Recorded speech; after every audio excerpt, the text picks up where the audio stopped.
Alrighty, everybody.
Okay.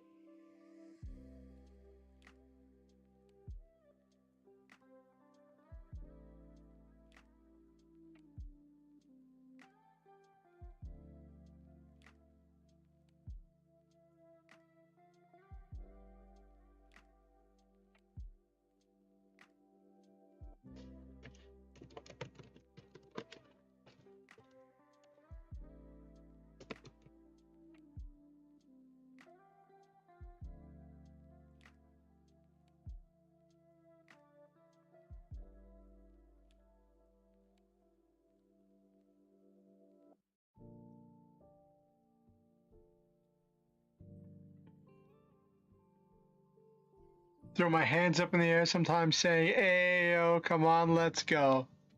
Okay, Selva. I'm glad to see you too.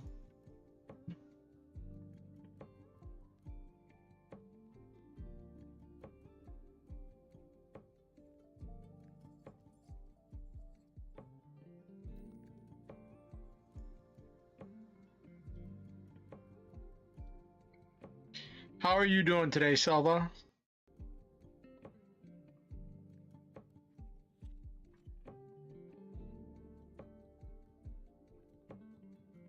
Been doing okay? So how are you liking the new work schedule? I remember you said like you were still adjusting or something to like a new work schedule of like having to wake up earlier. How's that all been going?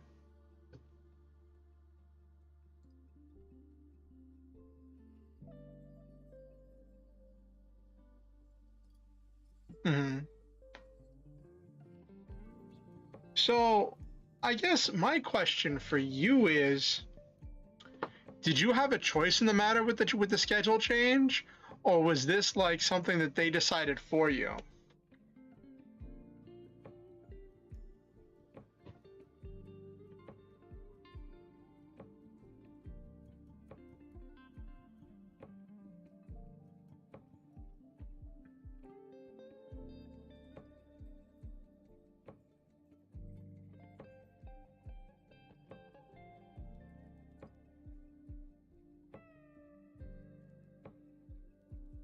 Yeah, my day's been okay. Um, it's been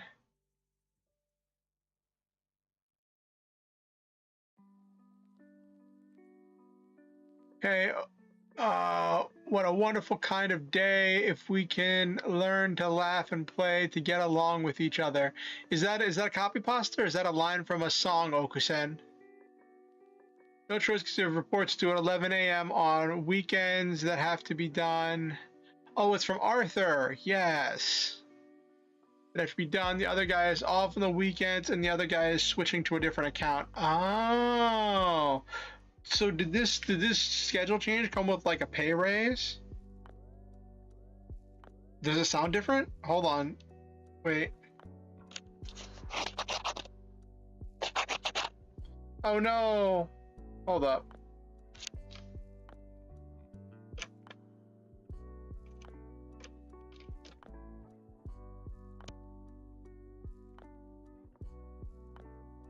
How's that? Does that sound better? I think.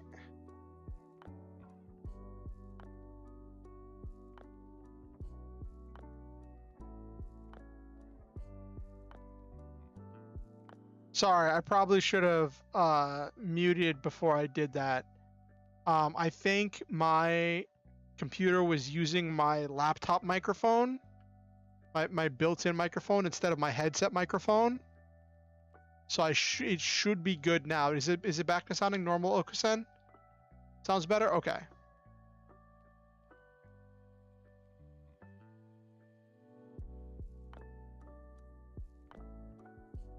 Got my Propel waters that came in today.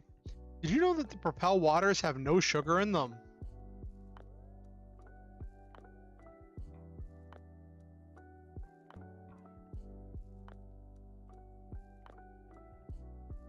Yeah. You did, Nabiru. Oh, I'm not loud enough. Zero sugar. Sylvia, you're saying I need to be a little bit louder?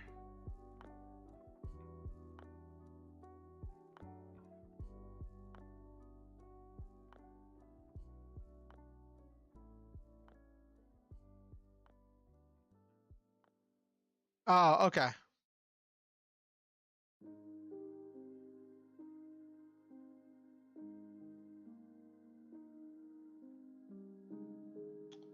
It's good to see all of you here. How was your day, Nabaru? How was your week, Nabaru?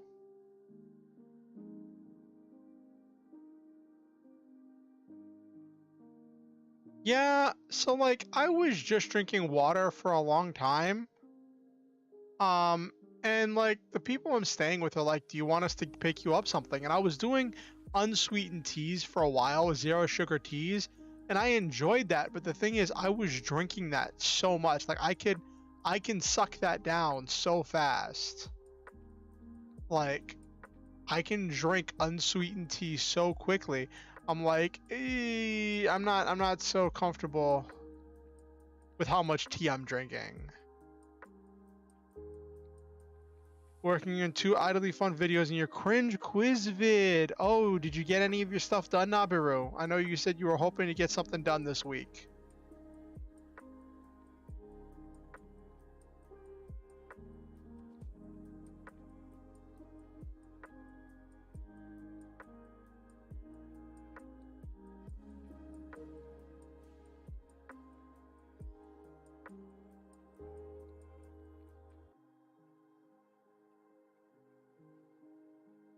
Phrasing them like a proper chuny. I wouldn't have it any other way, Nabiru.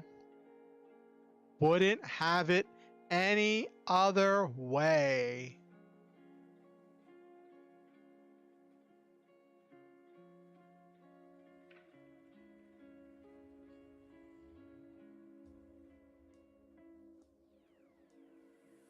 Oh, how'd that go, Nabiru?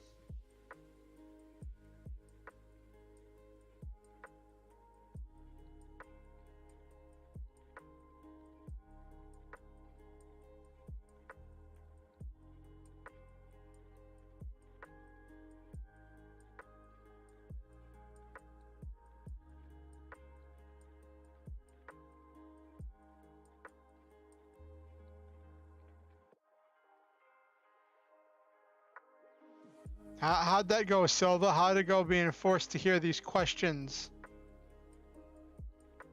and give your feedback?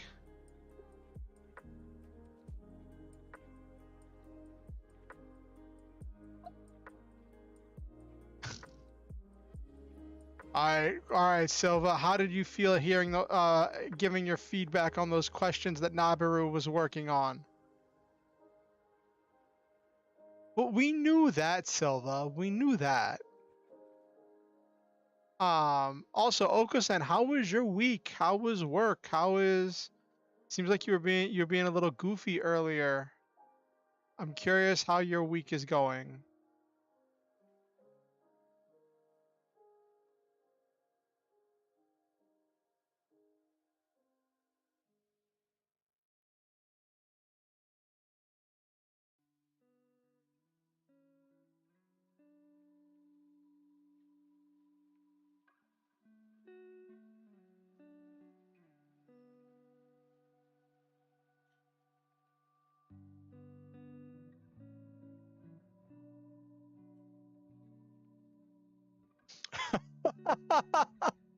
Oh no, Okusen. Oh no. Oh no. Oh dear.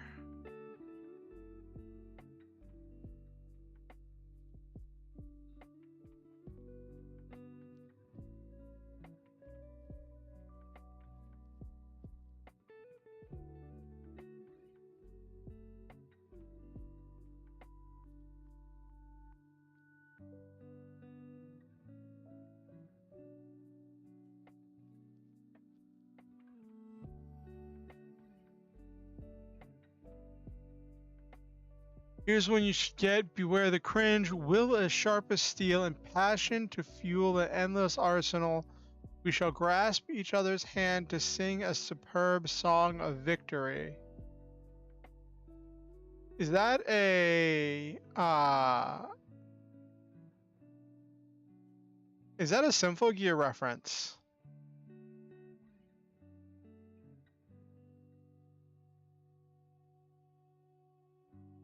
I was gonna say the song of victory was the clue that it was a Symphogear reference.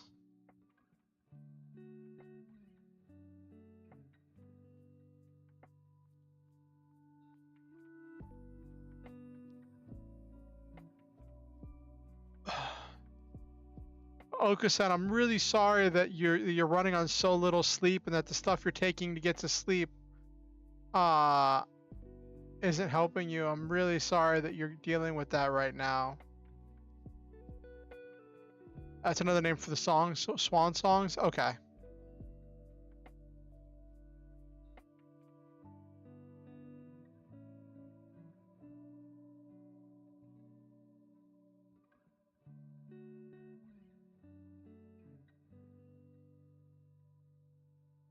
Makes sense.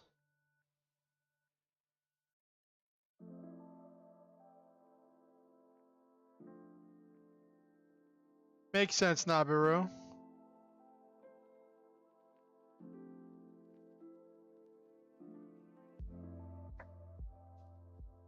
Also, before we move forward, I gotta ask, does anybody here play Minecraft?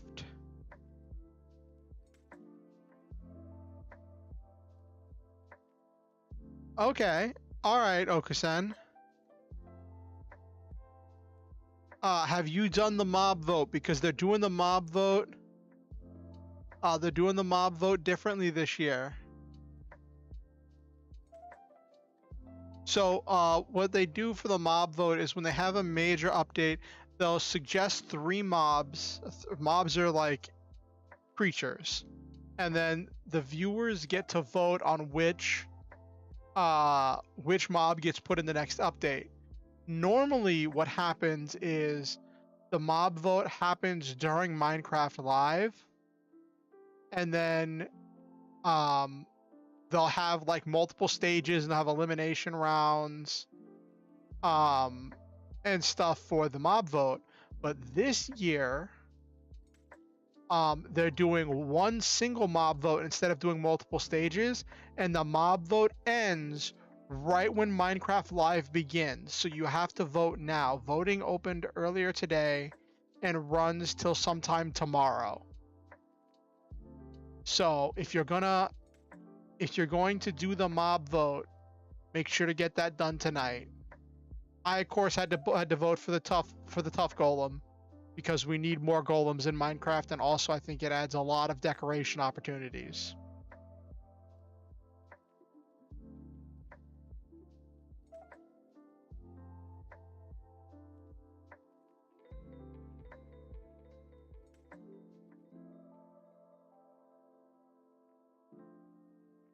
But just wanted to say that I'm not going to try swaying you one way or the other of which mob you should vote for, but I'm just saying, if you're going to vote for a mob, like, voting is important. Democracy is a very important tool to be used for the freedom of all.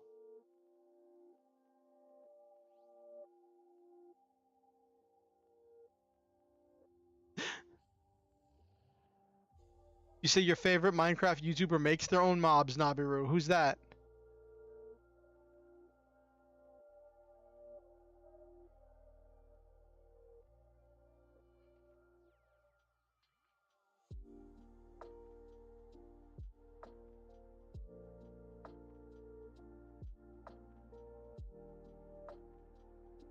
Donnie Bobes and RGA. Oh, okay, that sounds fun. I've never heard of either of them, but I don't watch a lot of the modded Minecraft scene, so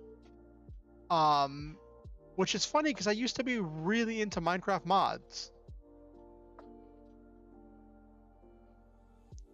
I think it's really funny with Minecraft that like Java edition was the original edition, right?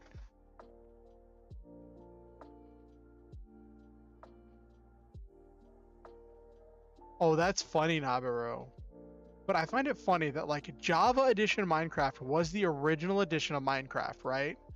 But Bedrock edition is thoroughly by a large and highly significant margin the most played Minecraft. And then the next one after that is Minecraft China. That's because Minecraft China is free in China.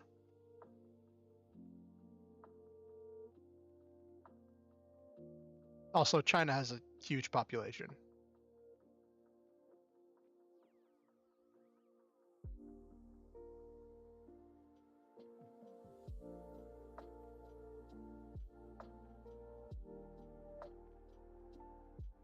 Oh, another one of your cringe questions, Nabiru. Let's hear it. I may not get it because I'm not as versed. Shine for me, new sun, illuminate these grounds with your beauty, a deity for the modern age, a god made of circuits and steel. Is that a Gravion reference? That sounds like a Gravion reference because they refer to him as like the ultimate god Gravion. Yeah. Gravion and Zwei. Yeah.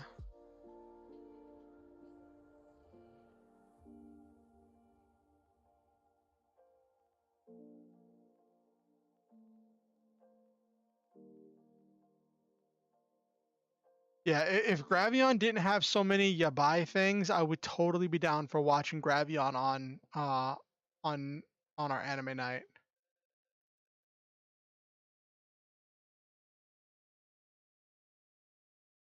Ugh. I don't know. I do. I do, Silva.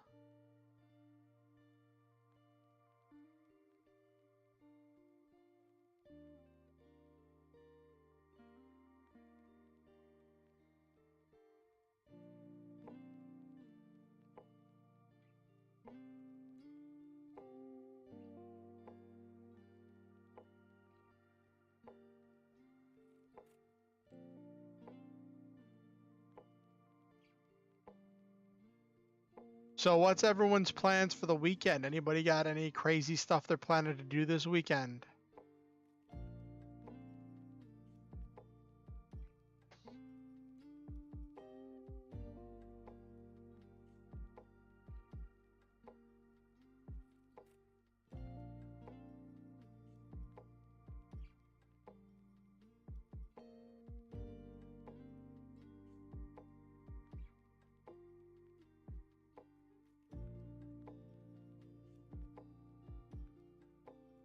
Oh, you're at a block. Oh no, Nabaru. Blocks are rough. I know blocks can be rough because I love playing Minecraft.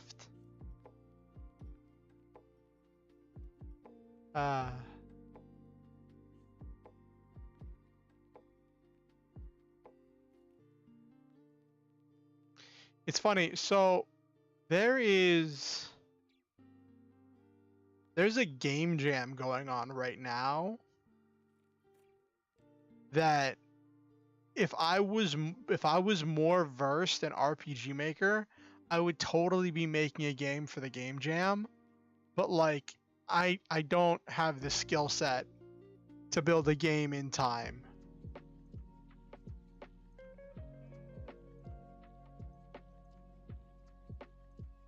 You talking about a block got me thinking about creative processes, which got me thinking about the game jam that's going on right now. So a game jam is like it's a thing where a bunch of people will make games that are usually follow a similar theme, but they have a time limit to how long they have to make the game.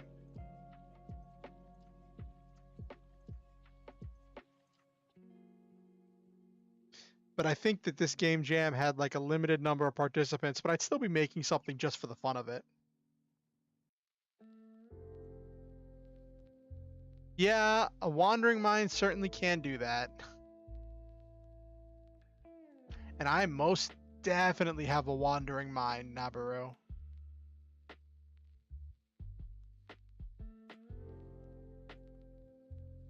Ugh.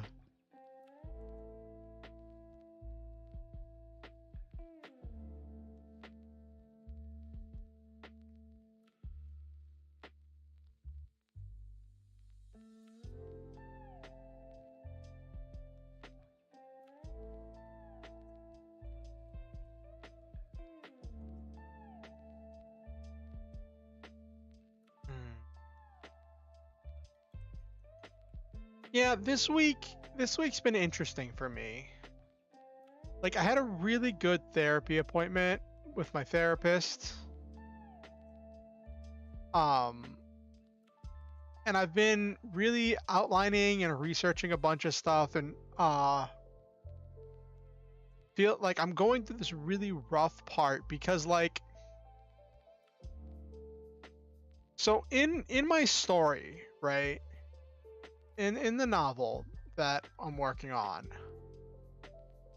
I want the characters to start with trying to do a traditional, well, I don't know if traditional is the right word, but a normal peaceful kind of protest, but then because of the circumstances that they're in, transition to doing more violent action. But I don't know anything about organizing a protest. And it's like I don't know anything about running a rebellion or a violent kind of action, but I feel like that is something I can feel more comfortable like fantasyifying, you know.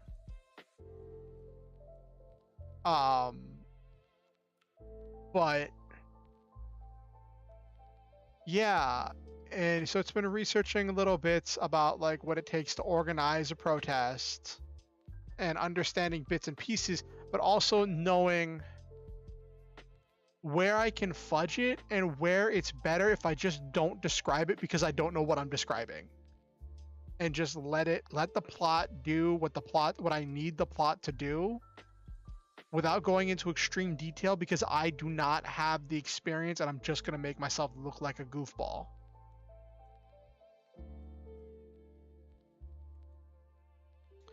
And I think that's one of the challenges of being a writer is you have to have some understanding of the stuff that you're writing about. Yes, cut to a new scene. So I wanted to have enough of a generalized knowledge that I could refer to things in passing, or that I could use them for plot development. But like, there's no way that I'm going to, in a short period of time, gain all of this knowledge for how like rebellions and protests and things work.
Yeah.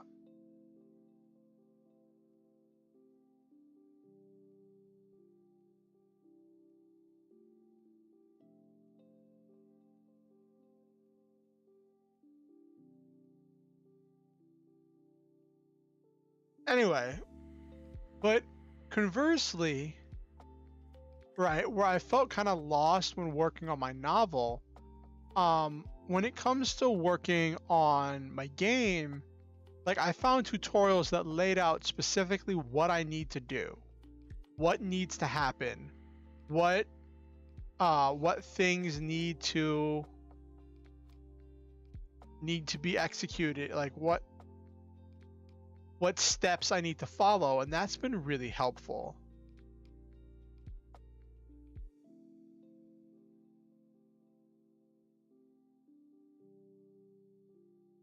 Have you ever felt like that, where like there's something that you got to do, but then and you aren't sure what to do, but then you find a tutorial that perfectly explains what it is you should be doing and should be working on, and it just becomes a matter of actually doing it?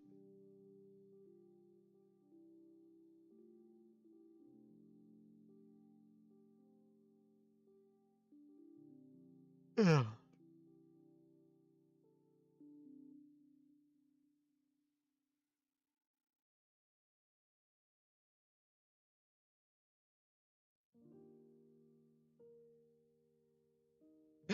Oh no, Nabiru. Do you struggle with knowing what to do a lot, Nabiru?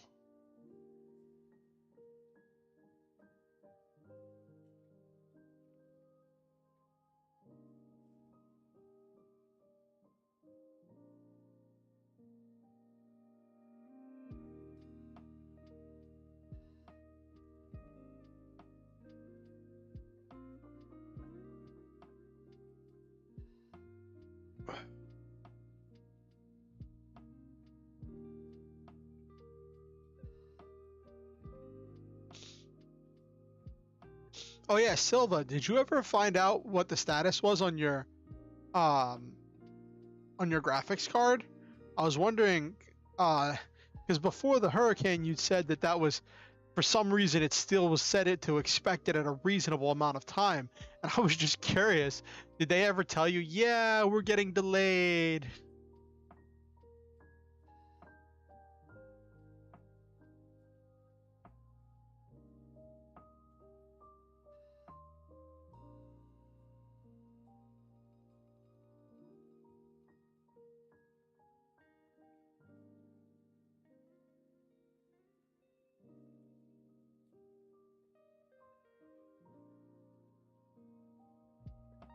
Alrighty.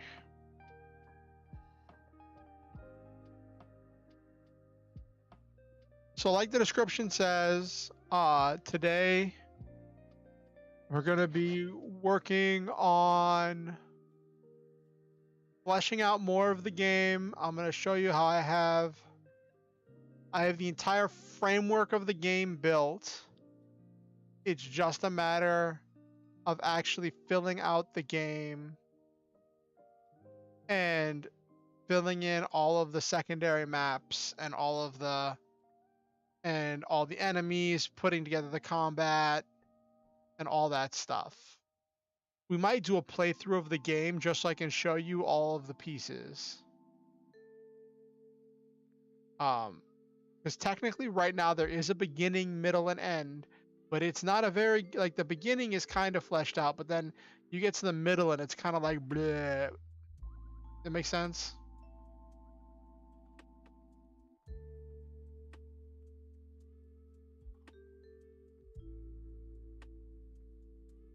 Okay.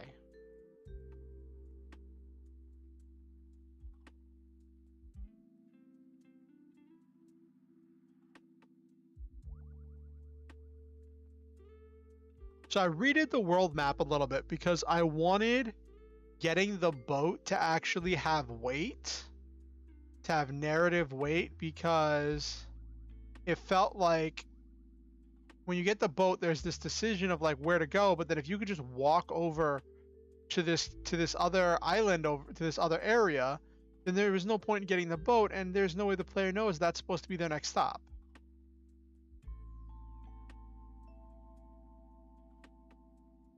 I may expand this map slightly, just so that way it looks a little bit better. What is this map's dimensions?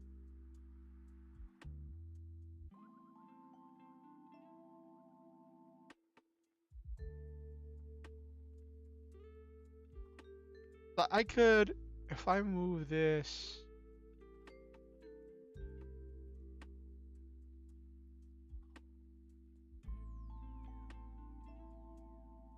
Yeah. Anyway, I have simple tutorials done. Not tutorials. Like, so the last thing that's fully fleshed out, but it's not even fully fleshed out, is the Blue Castle dungeon. Because while this has all of the primary events, I still need to put things in each of these cells. Gonna put like different fights and treasures in here for the players to deal with. So that's got to go in there.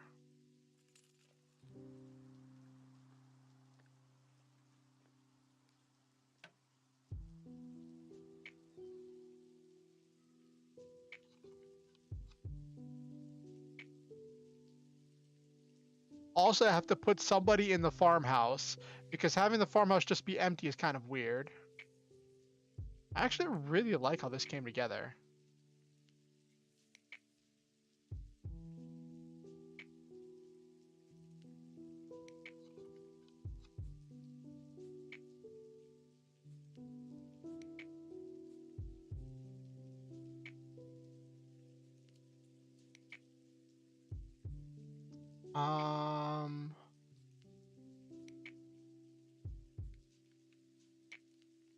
And then there's the castle.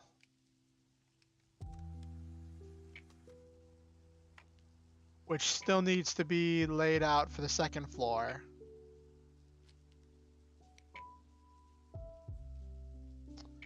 We might work on the castle, like, this is all functional for now.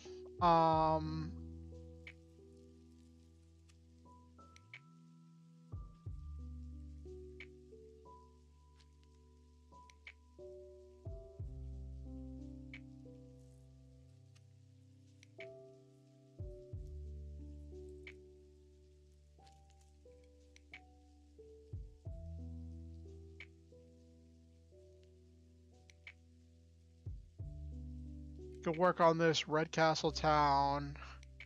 Got a lot of choices. Like, now that I actually have the framework done, I actually have to flesh out the framework.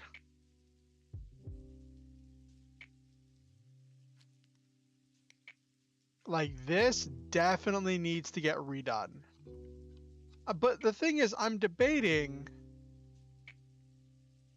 if I want to edit this map or if I want to create a whole new map for it to all be taking place on. That's kind of what I'm struggling with right now.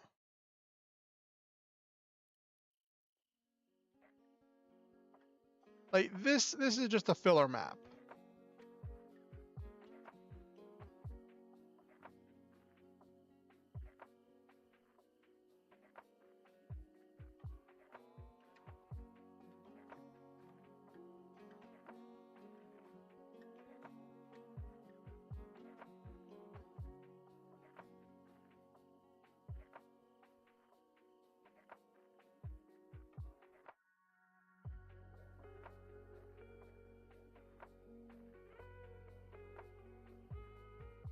I'm actually really happy with how this came together. Actually, let me...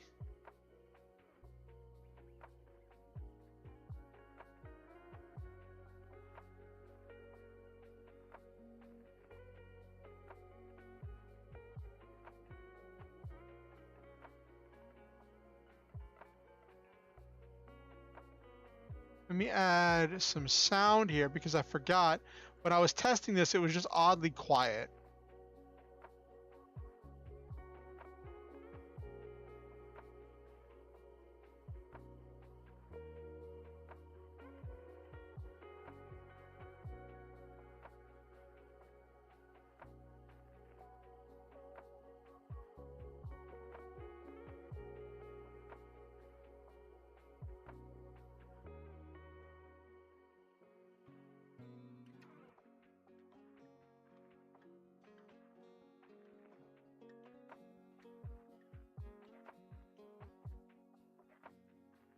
Okay, there we go. I like that better, so that way, because that was bugging me that part was silent. I also got to design background music for, not design, but I have to pick background music for each map because I didn't do any of that.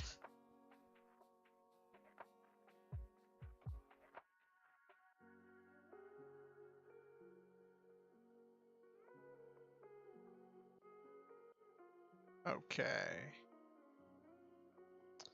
I'm debating if I should work on designing the starter town. I'll save the starter town for last because that one is going to be the simplest, but I want to get a better feel for designing maps before I start breaking into the starter town because I want that to be the most captivating part.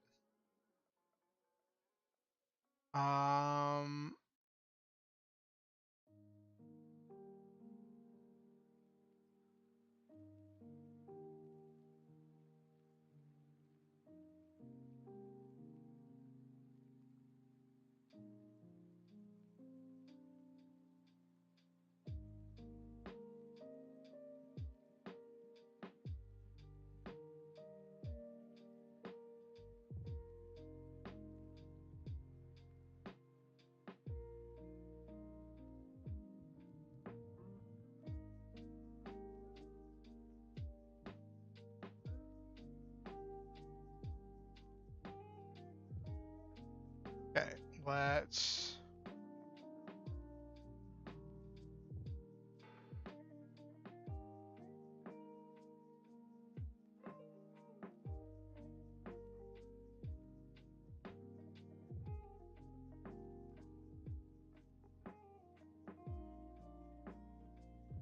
Okay, there we go there.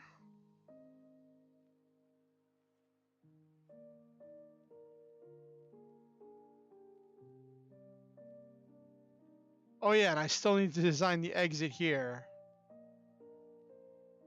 This is going to have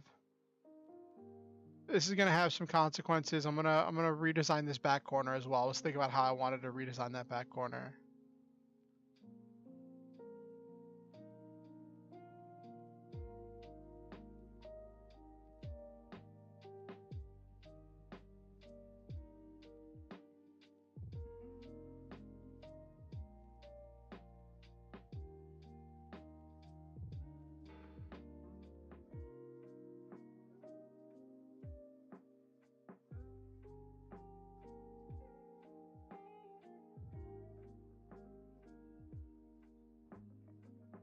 Oh, okay. I don't. Why would you have trouble getting into a dungeon, Silva?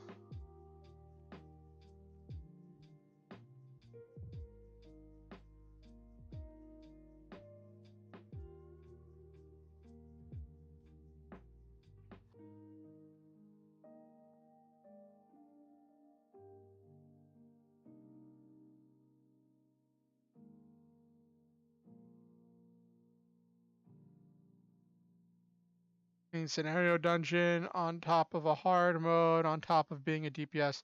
Oh, so like that you had to go through like a party finder or something?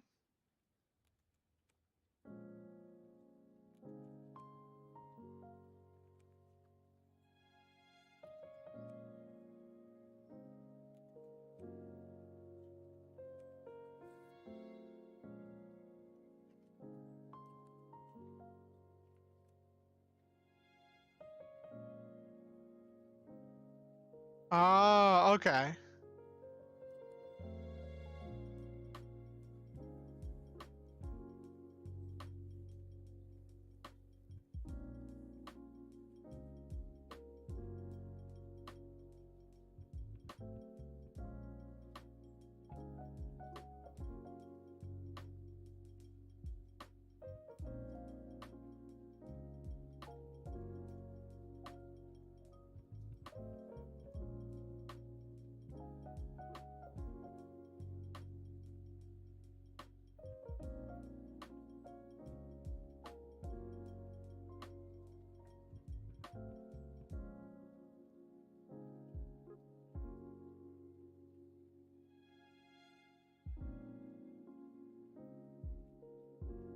So you like playing DPS class?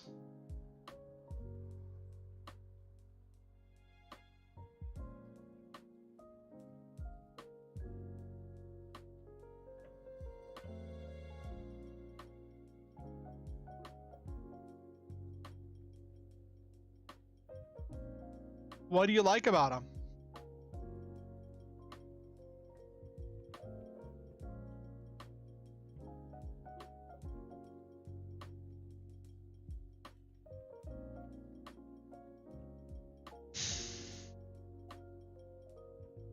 You like big number?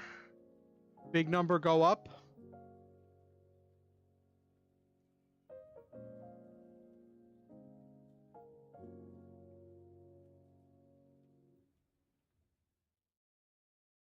More DPS than tanks, not magic fun to end up like so many mangas where a patch or glitch happens, making the tank overpowered but no one notices. That would be funny.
Okay, so there's that.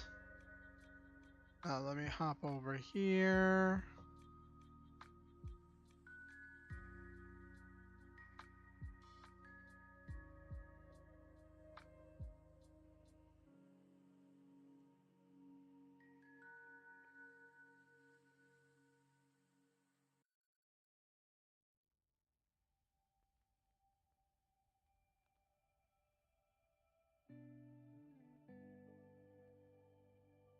Okay, 1, 2, 3, 4, 5, 6, 7, 8, 9, 10, 11.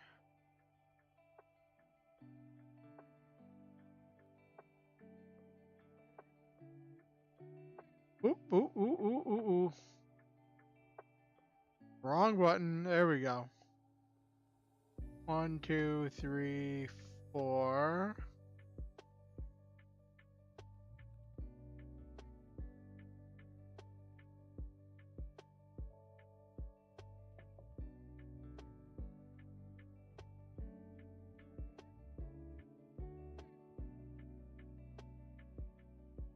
Okay.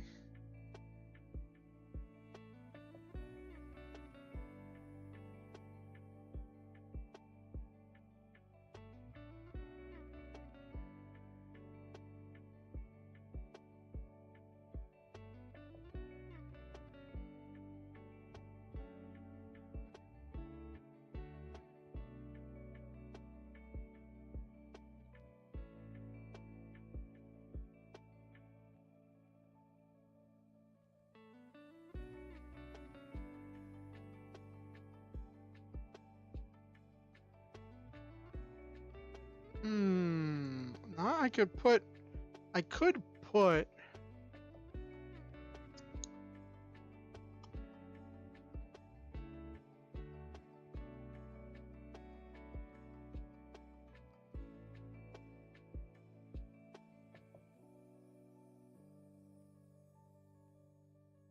So my instinct here is to make this kind of a treasure room, but a room you have to go around the back and come in the backside. and that's gonna lead down to one of the cells in the dungeon.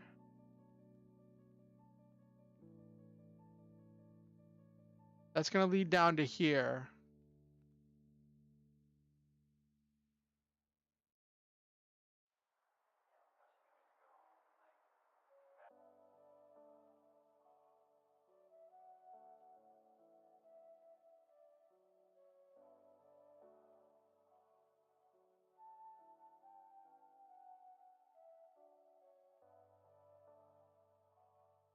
There we go. Okay.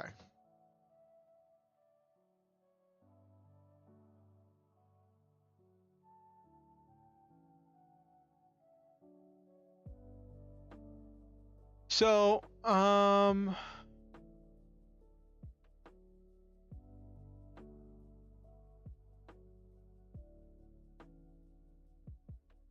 so the only way to get here is either through going through the outside or coming up from the dungeon.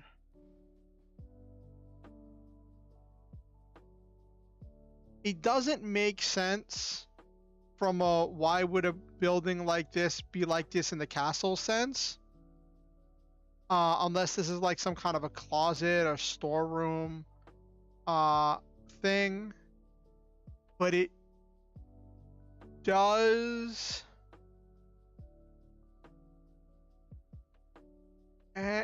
kind of make sense. It does kind of make sense from the game design, because you want the player to have to go around or come up here. You want to reward them.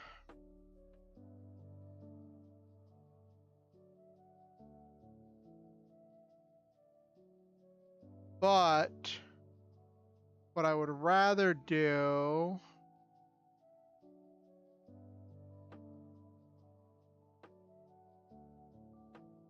that's a good point, Nabiru.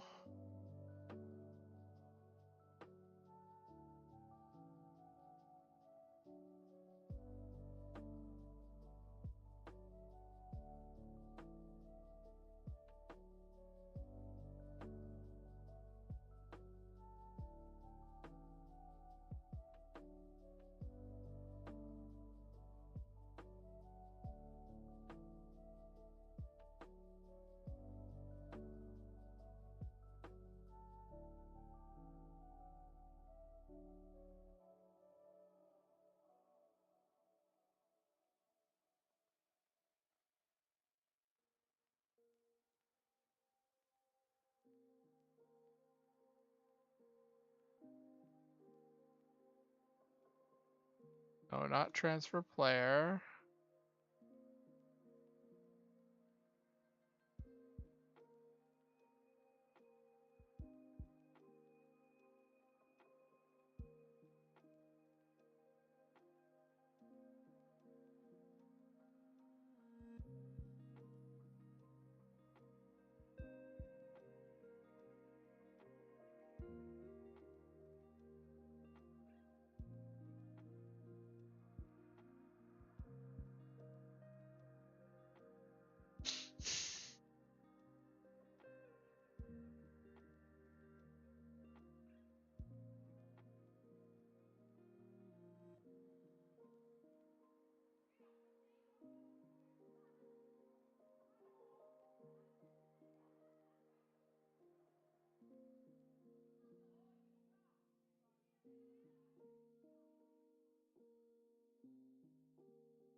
Whenever I think about dungeons and try to make logic of anything, my head starts to hurt, because there's so many moments where the answer is because that's how an RPG dungeon is.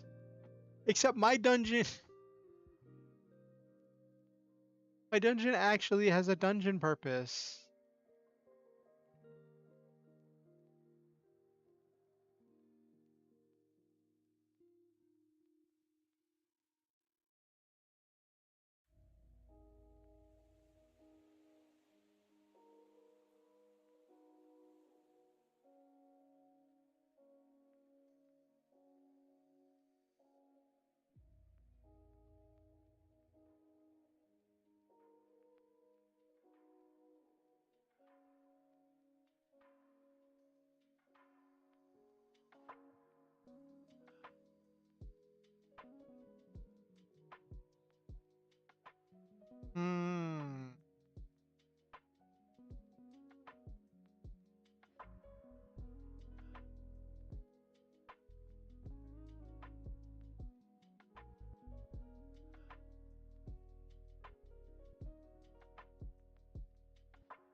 Woo, I think we found a bug.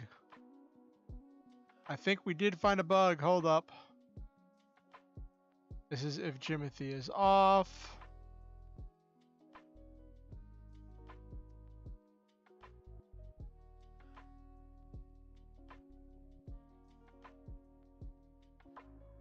After the fight, Jimothy turns on.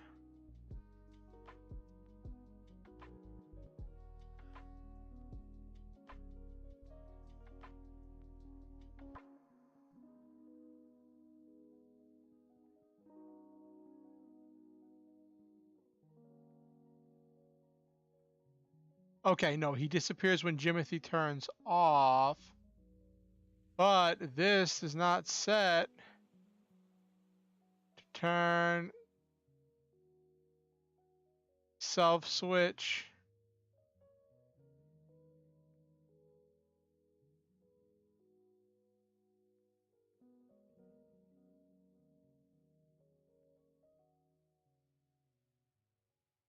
There we go.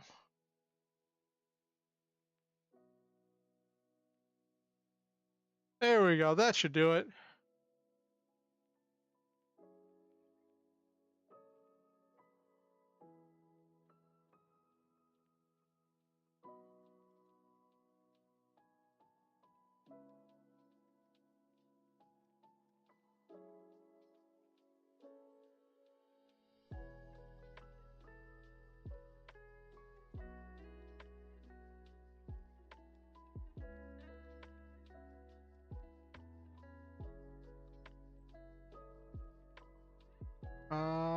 Set movement route.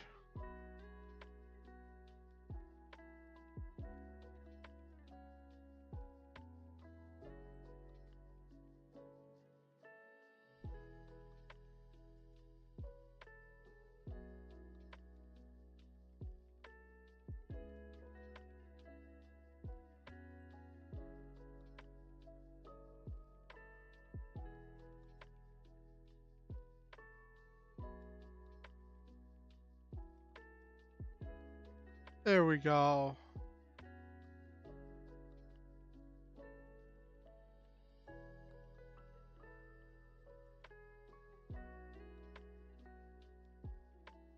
I don't know if that matters, but I wanted that for syntax. Okay. So that's lined up a little bit better.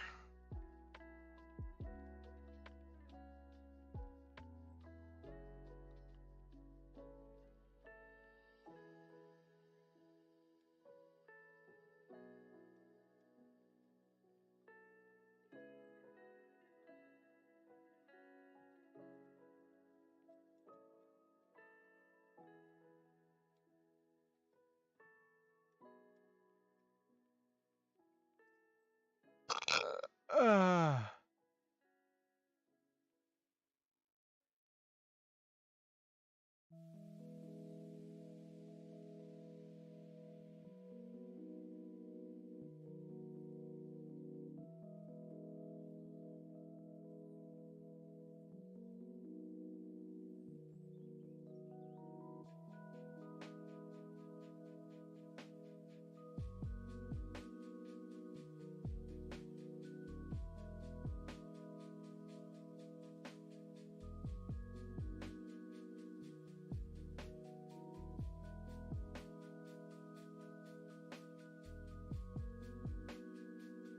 okay.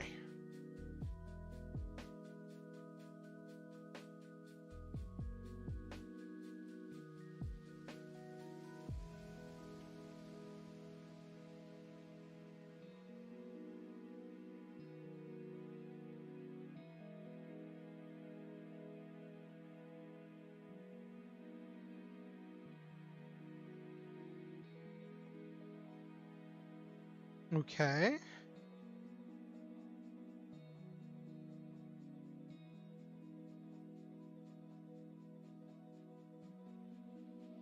Just making a bunch of doors. Making a bunch of doors.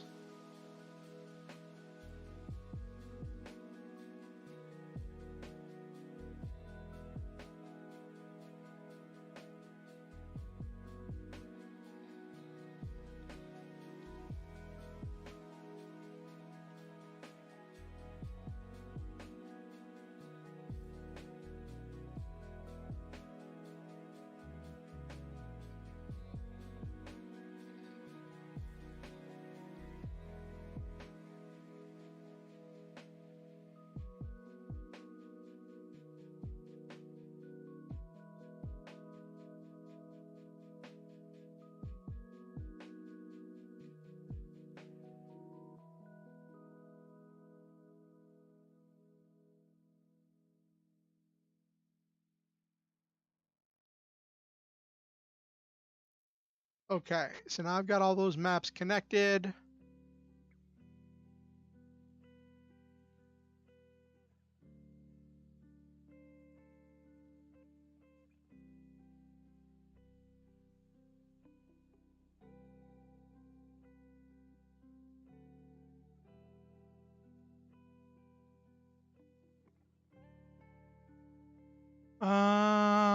Which one do I want? I'll do green because for something I haven't done yet.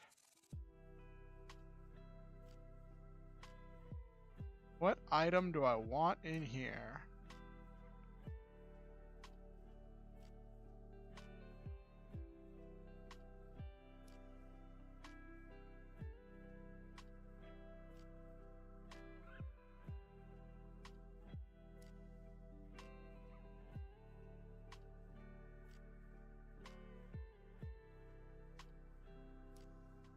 Got a full potion in there.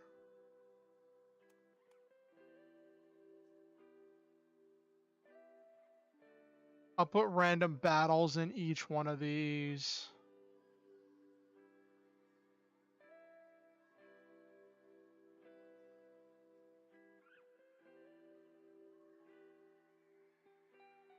I might do a pattern where green has treasure and treasure or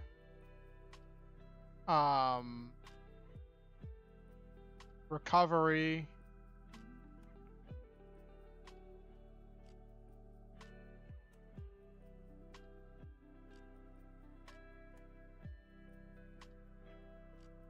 Let's see, there's a couple things.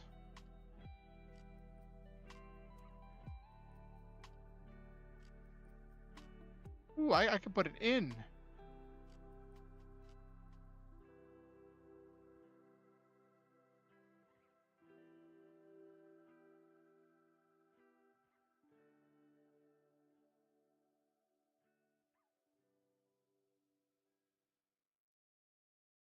I'll put the inn in the farmer's house.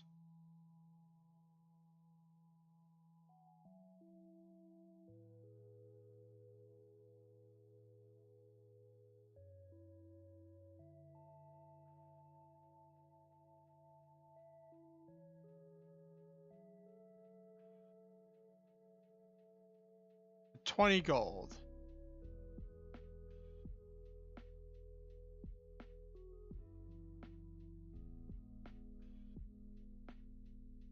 Cover entire party, fade in.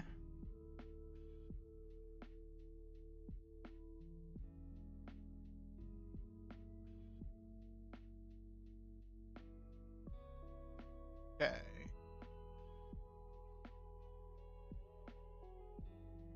I'm gonna set this to walk around randomly. So she'll just walk around randomly in the room.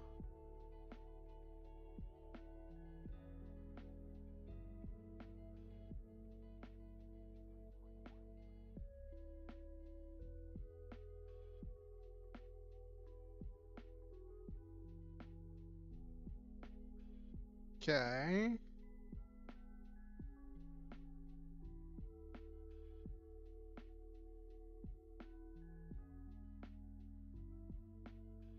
Let me try something.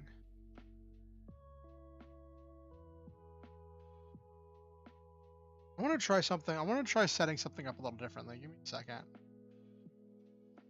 So that's the one I want.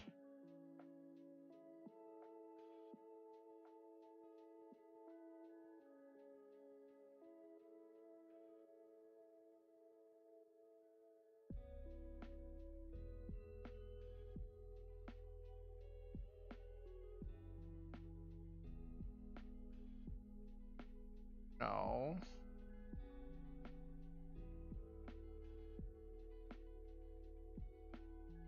No.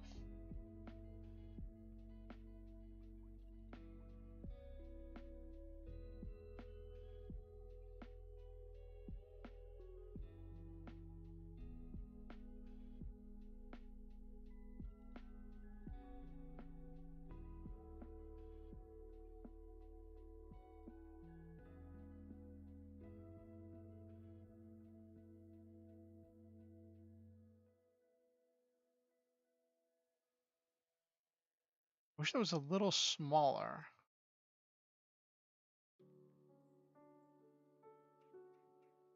That might be the extent of what I can do with what I've got. No, I'll leave it the way it is.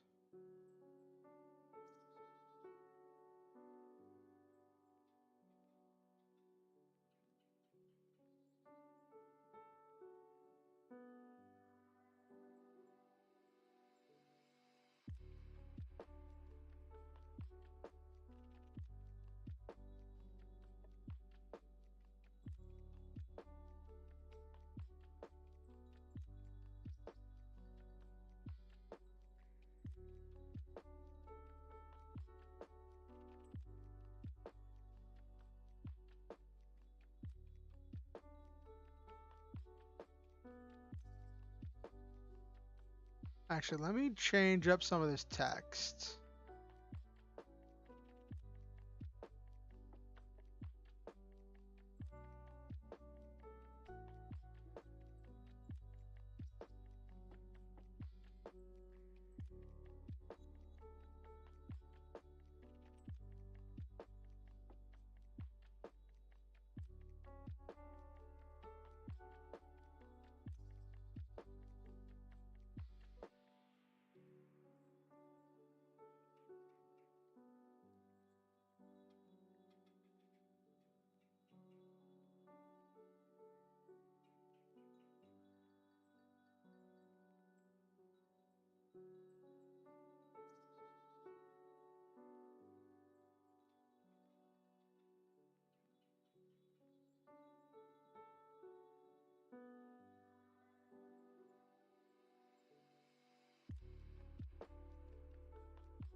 Okay.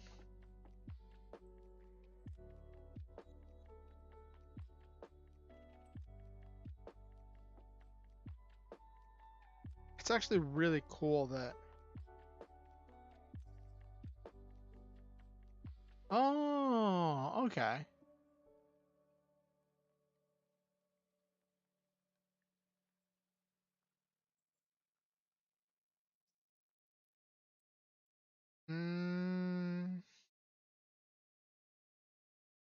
Probably should have had the recover in the temple over there, but that's fine.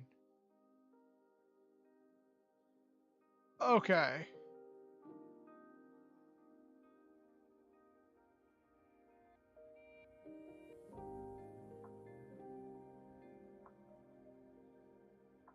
Alright, I think I have all the paths set up. Let's run a test. Let's run a test on all these doors. I'll pull from my save file.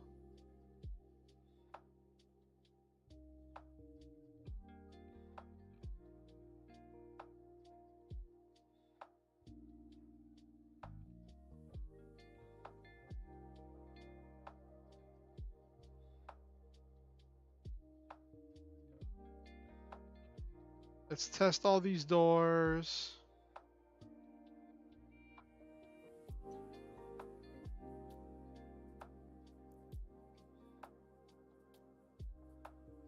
That side works.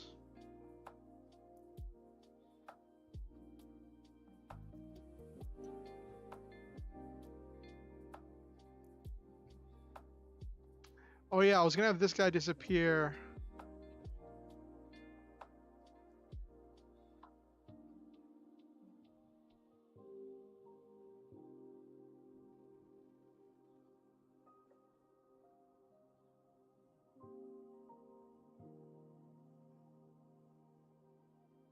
Okay, so far so good.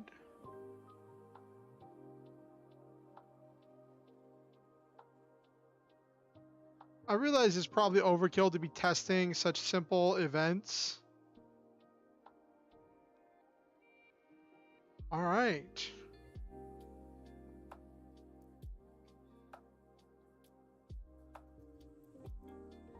Okay.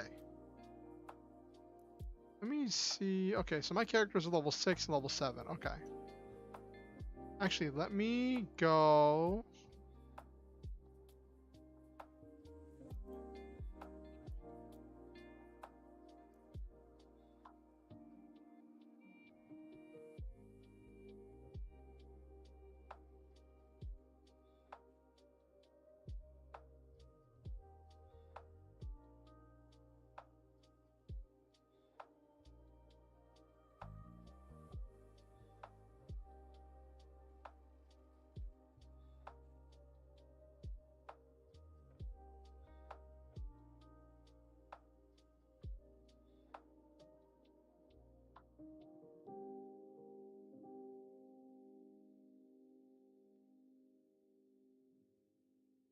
Yep, and that fully healed everybody. Okay.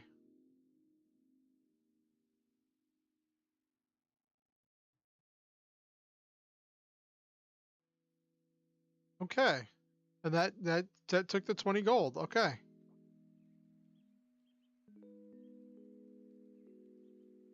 All right. So that's all set up. I find it funny that the middle portion of the game is what's the most developed.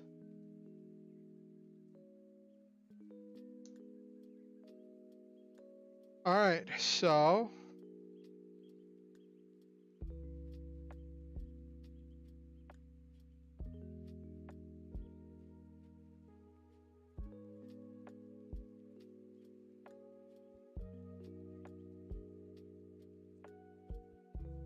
I just kind of slapped together this red castle just to fill in space.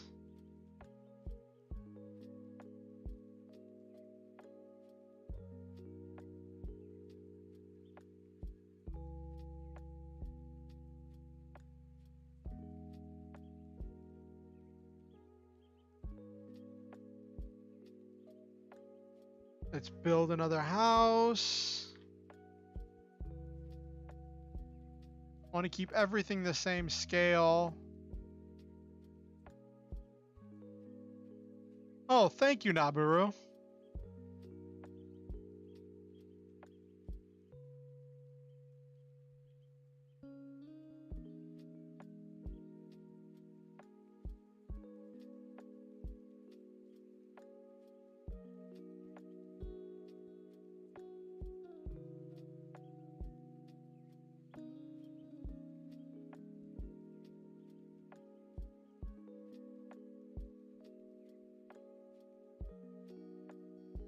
You wouldn't have the patience to do this, Silva? It's not that hard once you get going.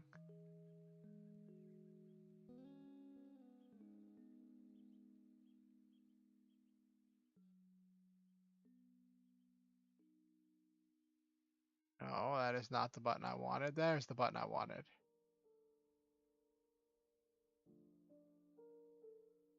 Okay.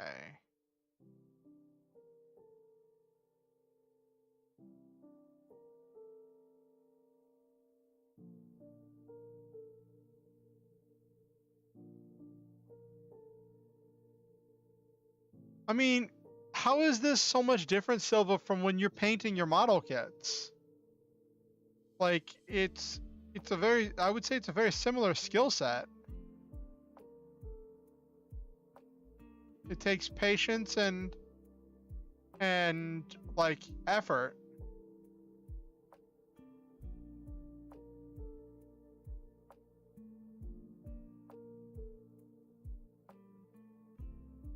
But you paint model kits all the time. I would think that this would be kind of a similar skill set.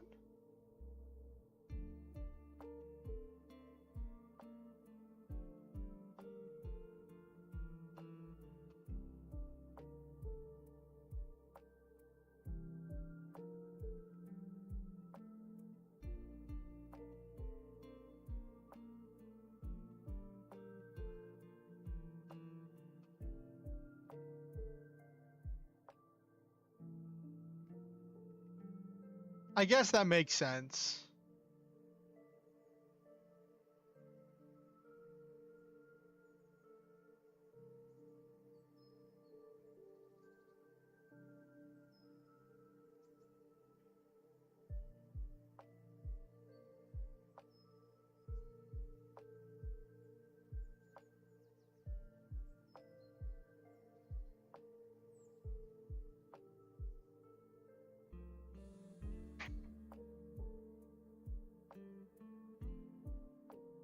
Yeah, I guess. Like it can be a little bit nerve-wracking at times. Alright, hold on. That reminds me, I wanted to put a chimney on there.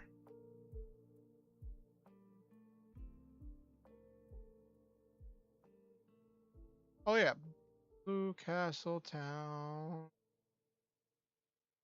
For the sake of the party, I should put in right here.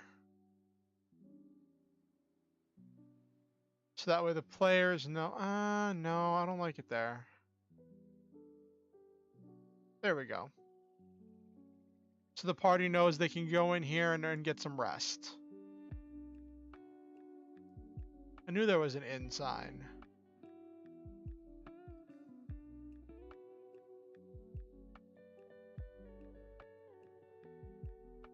You get easily distracted? Well, I think I've demonstrated that I get easily distracted as well, Nabiru. It is definitely proving to be a challenge, considering this game is not very complicated, but it has already taken me quite a while to get the hang of.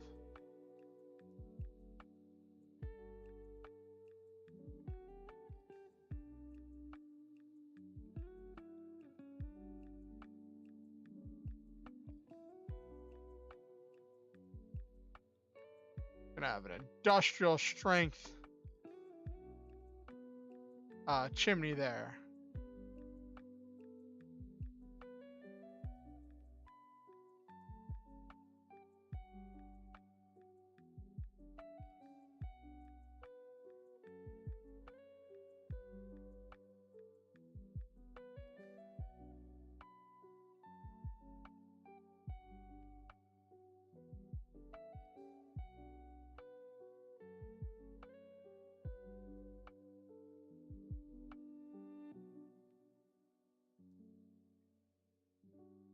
Okay.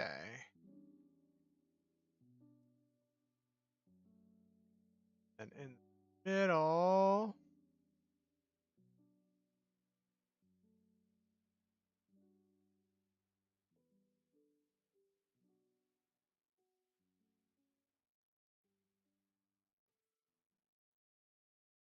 So I'll do this.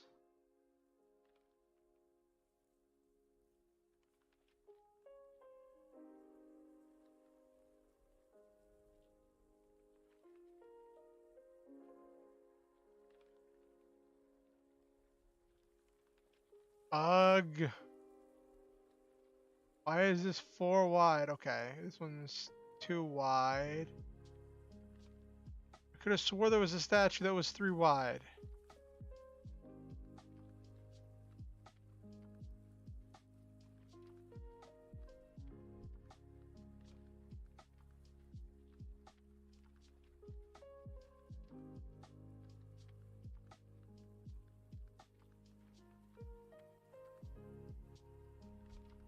Oh, is this only 2?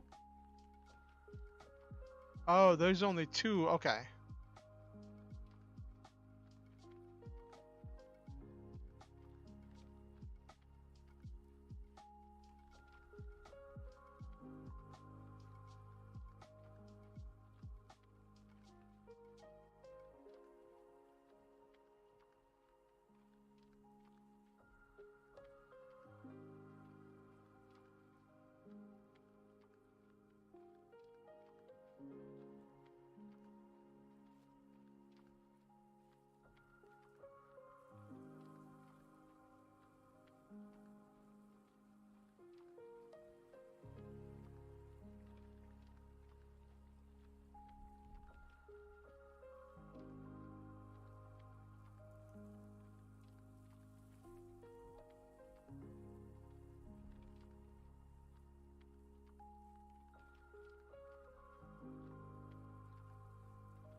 Okay.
Okay.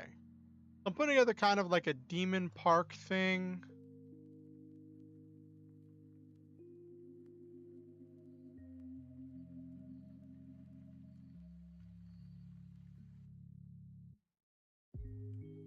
Part of me wants to make a fishing mini game. I was watching a tutorial on how to build a fishing mini game, and I was really debating uh building a fishing mini game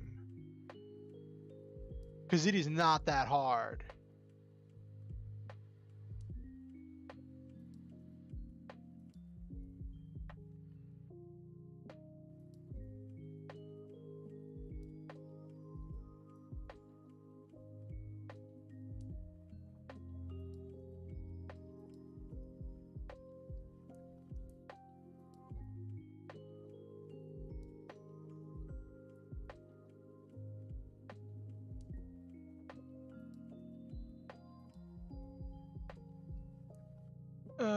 No, it's not working.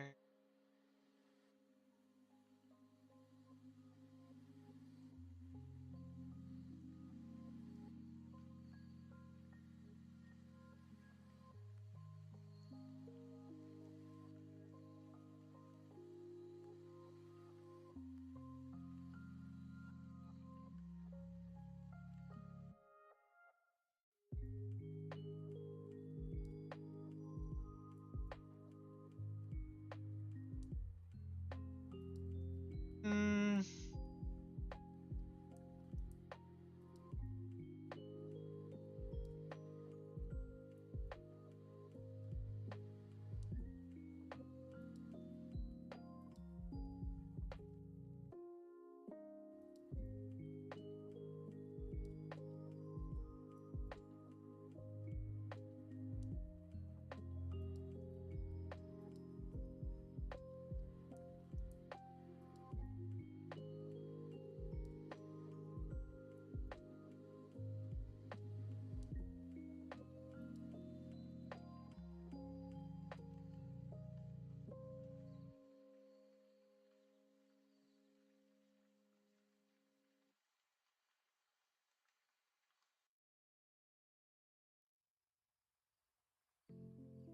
okay.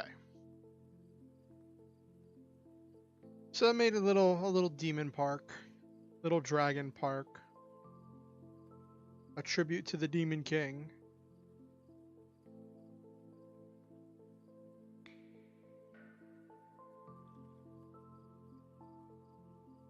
Ugh.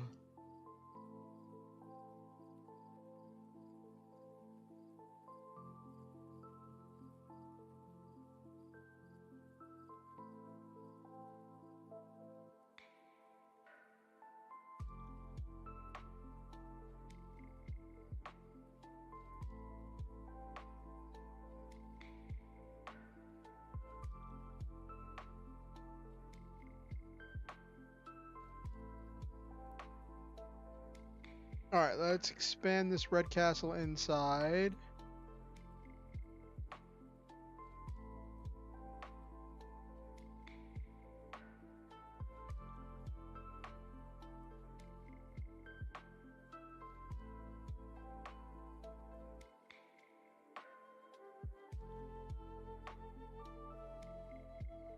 There we go. Get a nice little space there.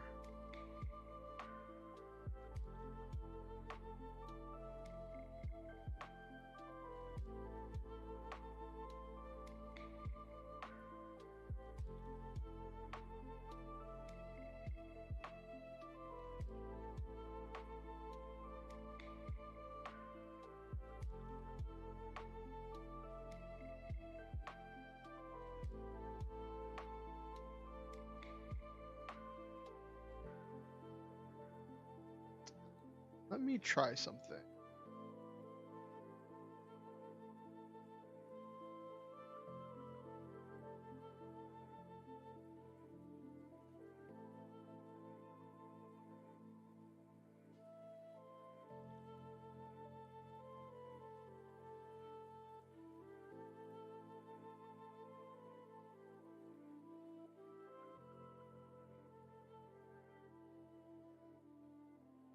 There we go. That looks better. I like the look of that better. Okay.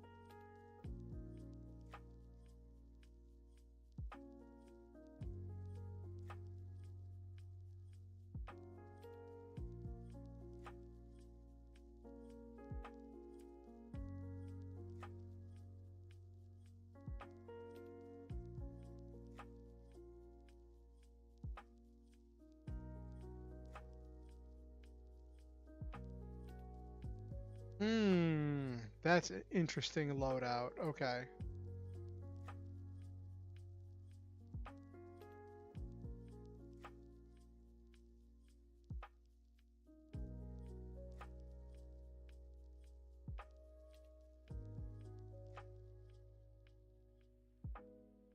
Okay.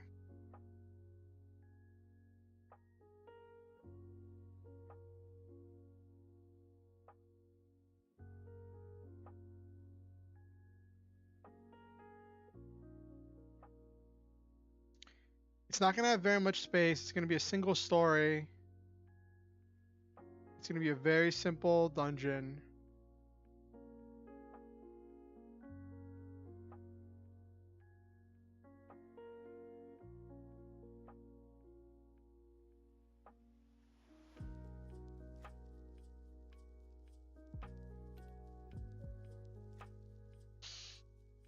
Okay.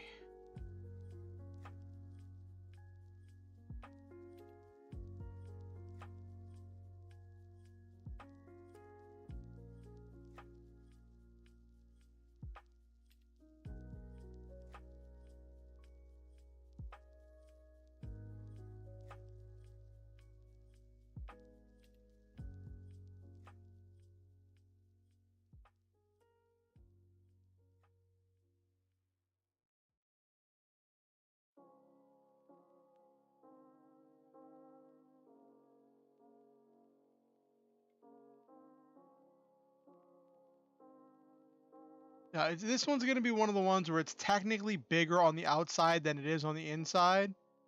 And that's only going to be because it just is.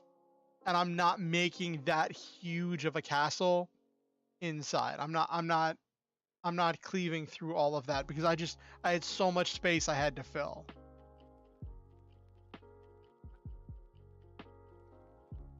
Okay.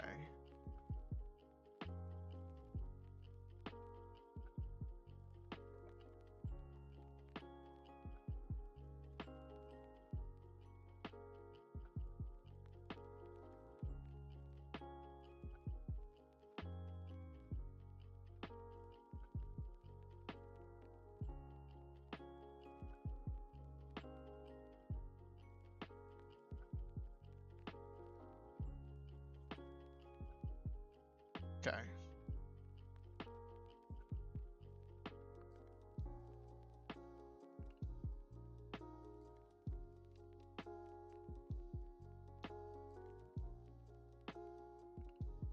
Okay.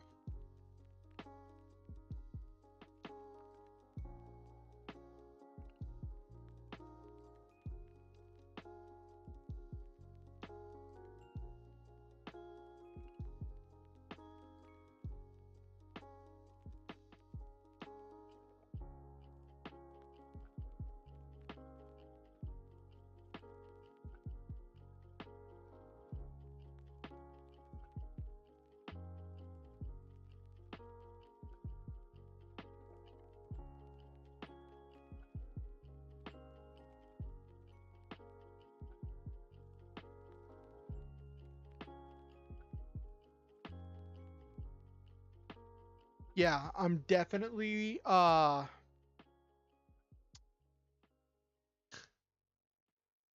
making it smaller. Like it looks like it's this huge expansive thing, and then you get inside and it is just going to be this. Actually, can I get away with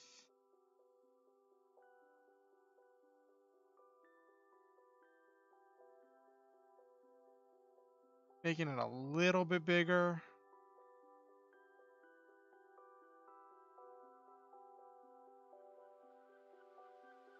Just a hair.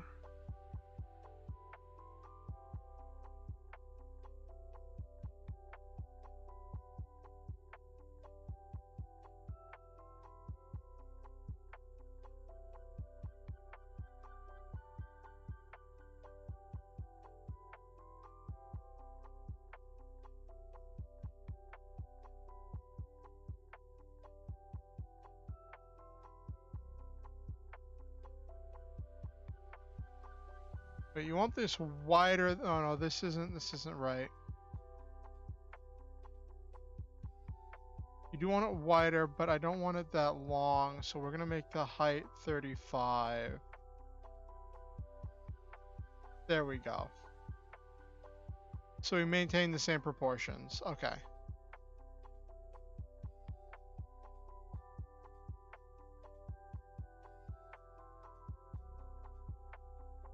Okay.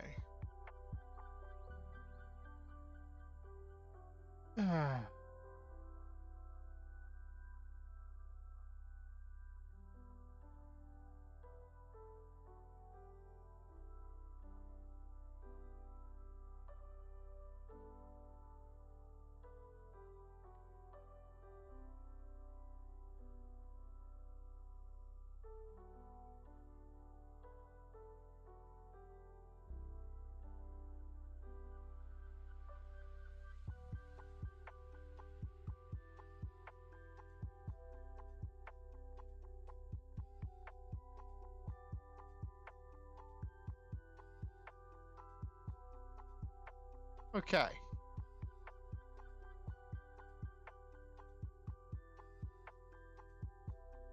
That looks a little bit better.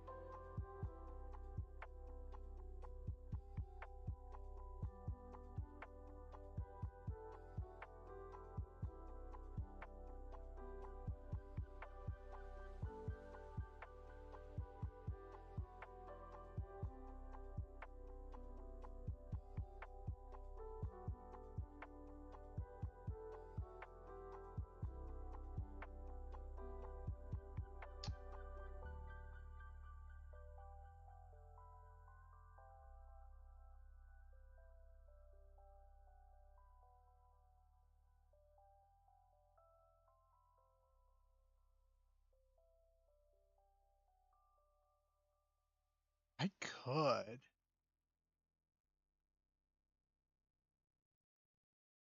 This is gonna be all right. So I have to ask myself, how badly do I want? How extra do I want to be? How extra do I want to be, chat?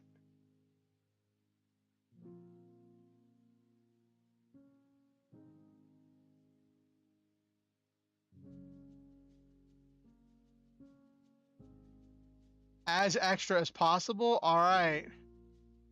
We're... All right, chat.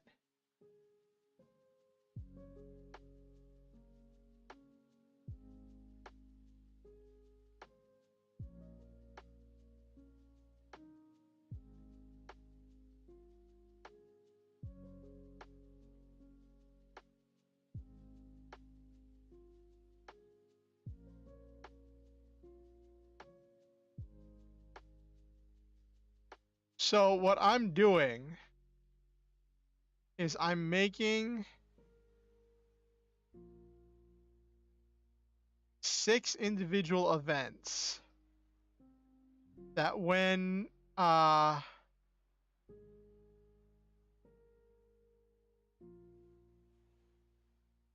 no, did I do the wrong one? I did do the wrong one. Okay, it's fine. It's fine.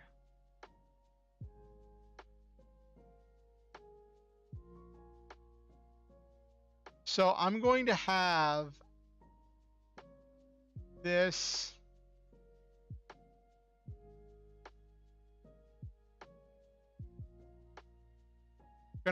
multi-part image that's going to change whenever the player... Oh, that's not the button I wanted.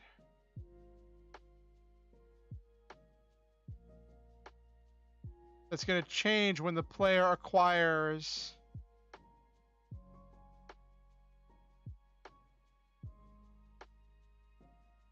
the artifact.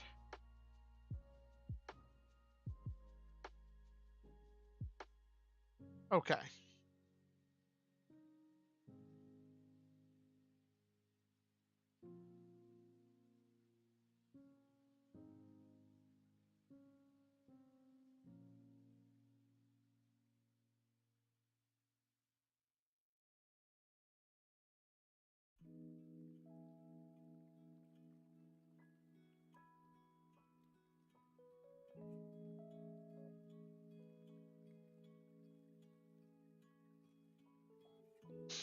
So I'm gonna have this 6-part item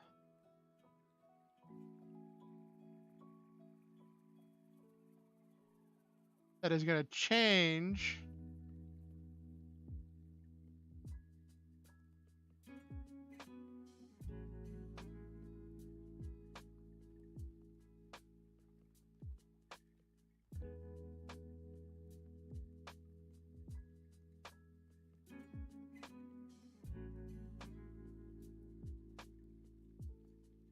Okay. Oh gosh, now I gotta do this.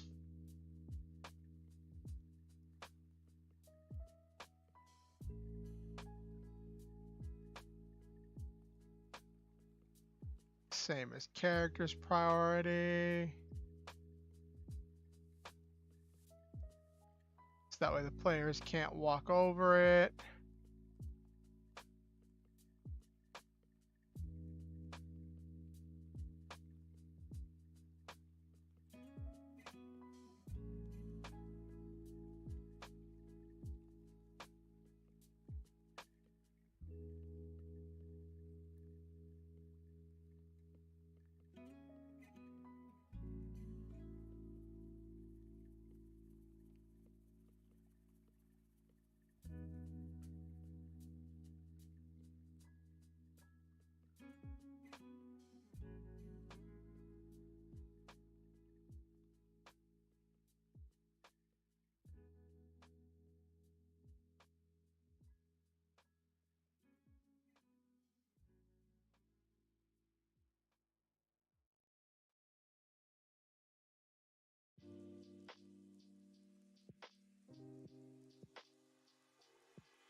Okay.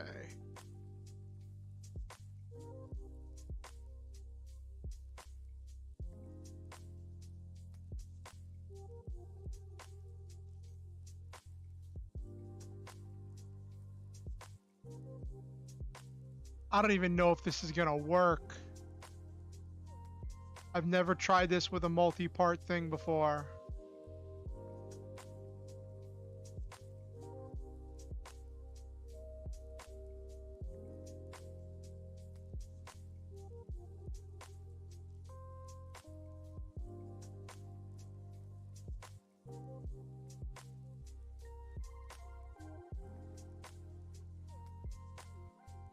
Okay.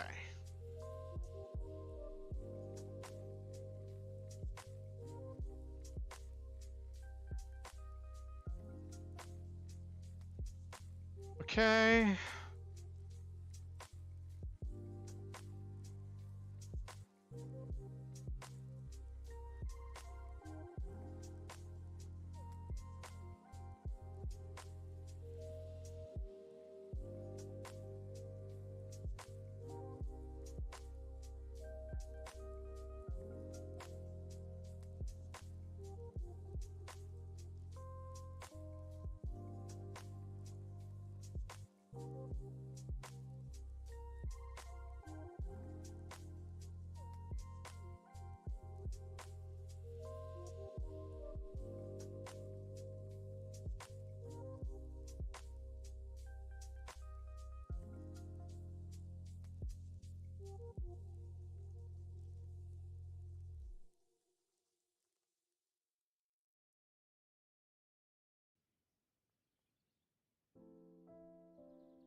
Okay.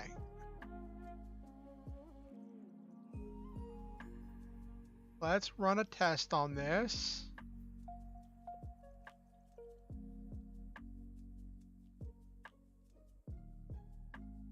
If I did this properly, it should just completely instantly change.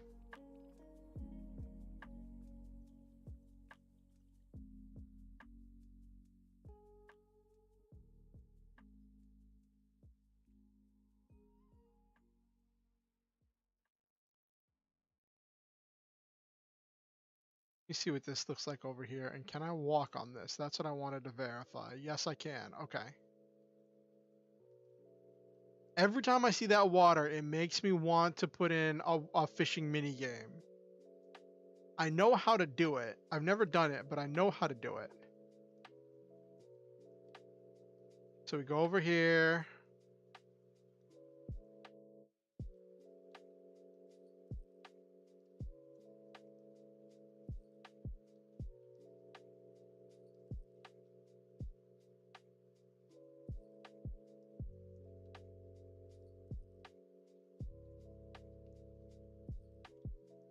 And then it changes. Yes.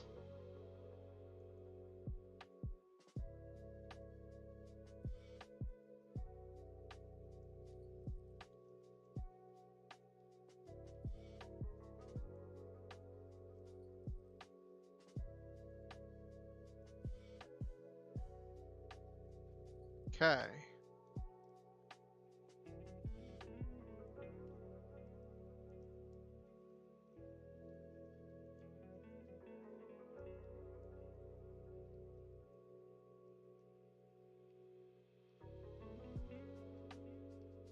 I don't need to...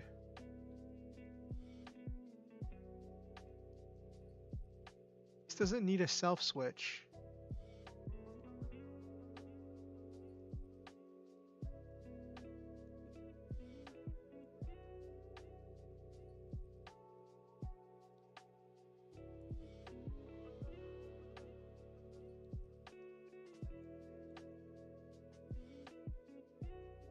Okay. All right, chat. What do you think? What time is it? Holy cow, time has flown by.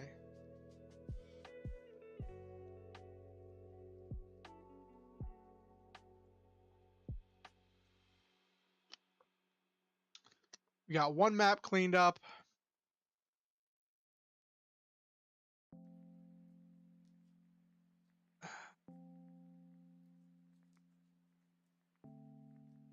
All right, let's get back to it.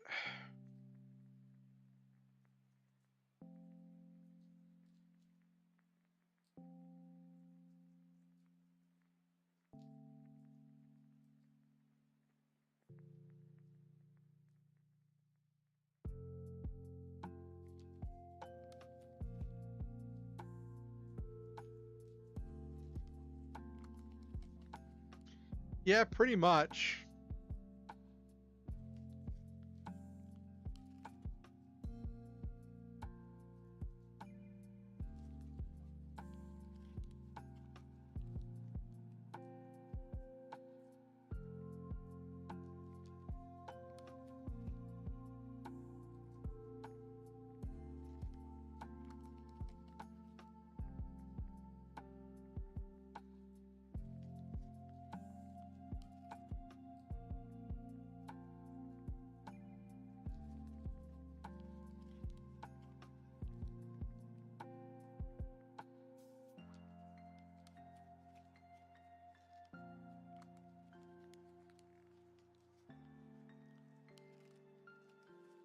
Okay.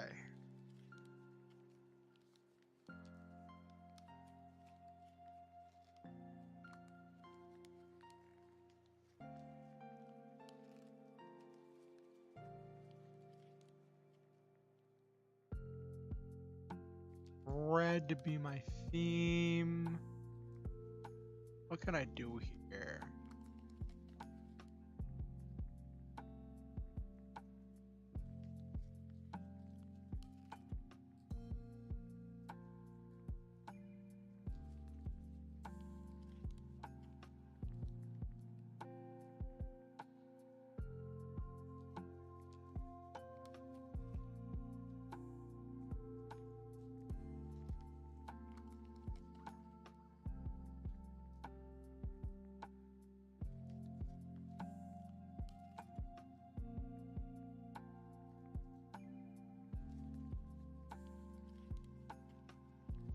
Okay.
Okay.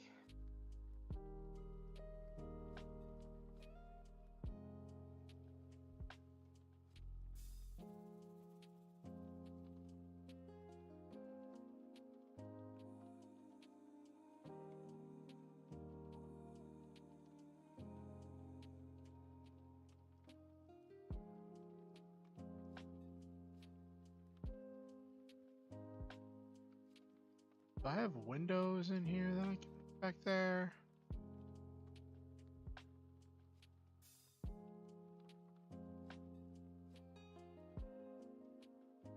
Hmm.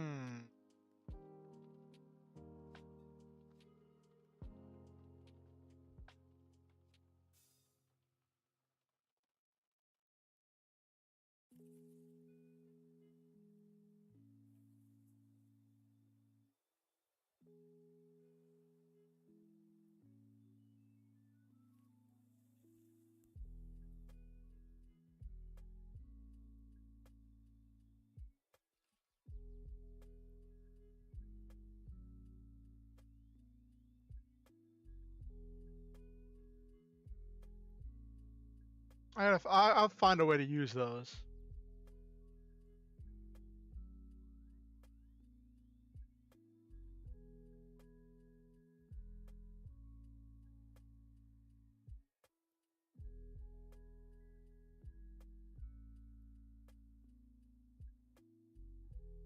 I'll just put that there for now, just to make sure that there's no bugs in testing.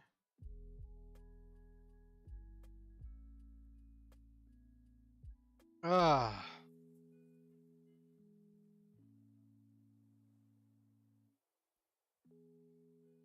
Oh my goodness.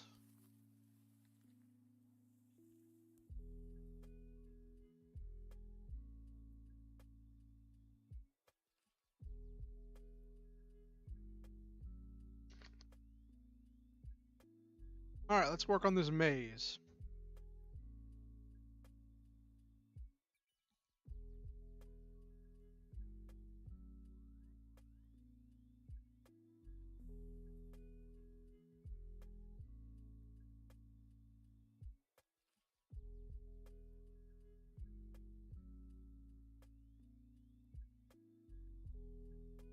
Okay, so we got that.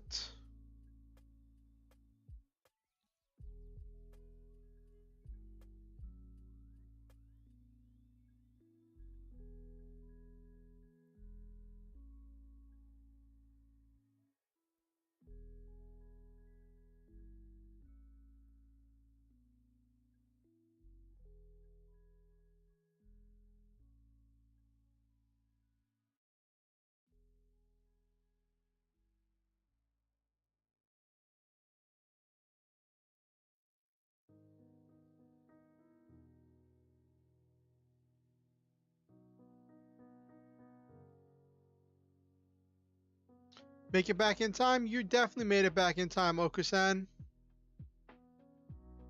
We're still chugging away.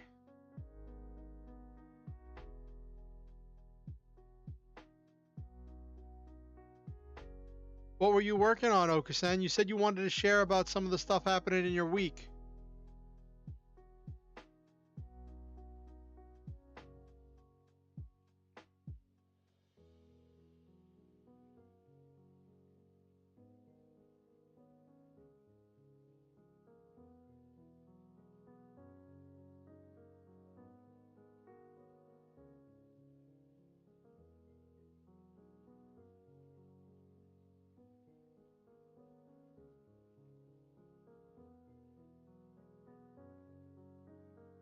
Oh, it's a good question. Well, it's probably a good thing I asked it then.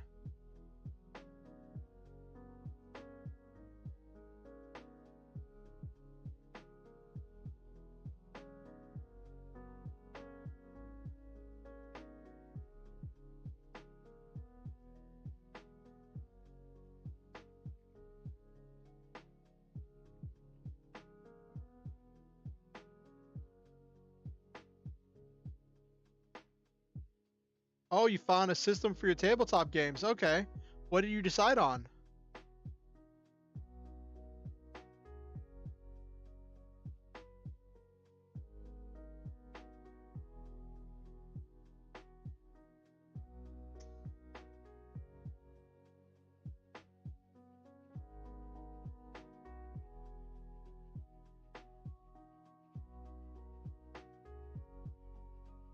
Ah, Fate is a great system.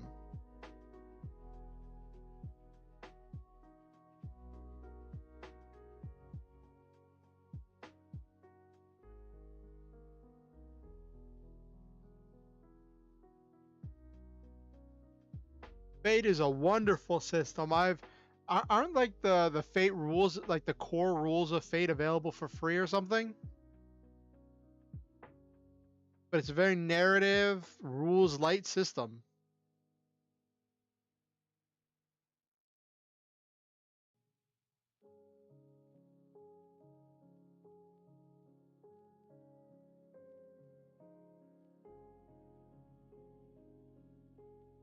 Yeah, that's what I thought.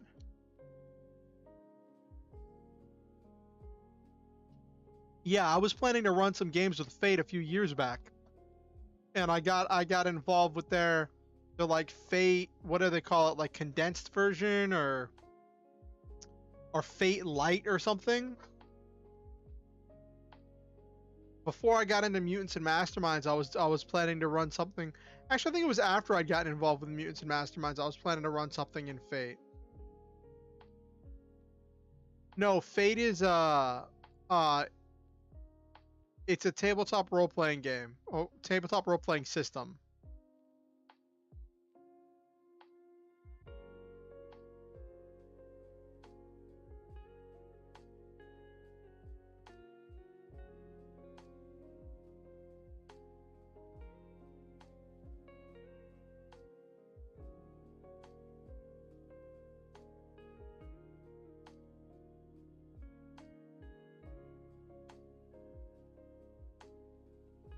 No.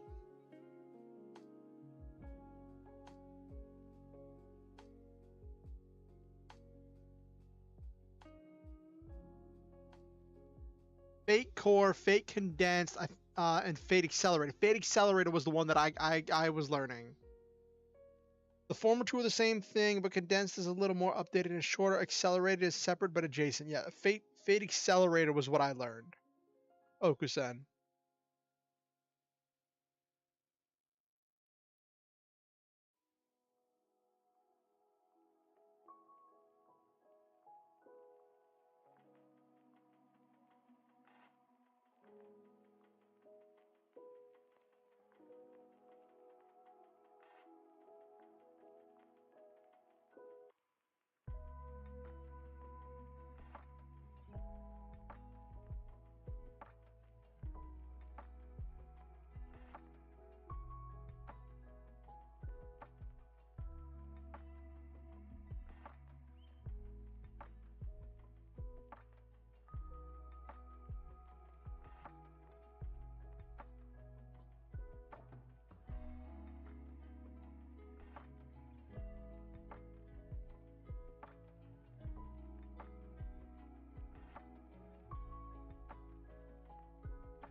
Yeah, I was just say I would never willingly bring anyone into the Fate fandom. That is a rabbit hole that I would never inflict upon anyone. There is far more problematic than useful, and it is just not worth it in my opinion.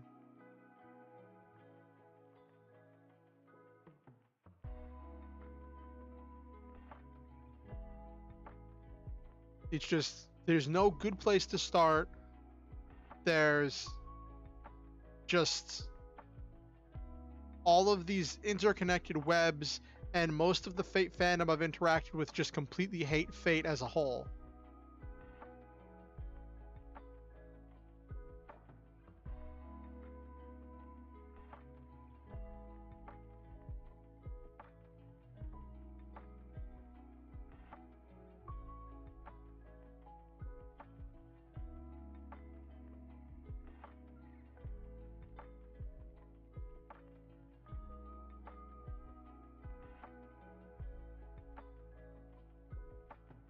Okay, so we've got this area mapped out. Now, how do I put the...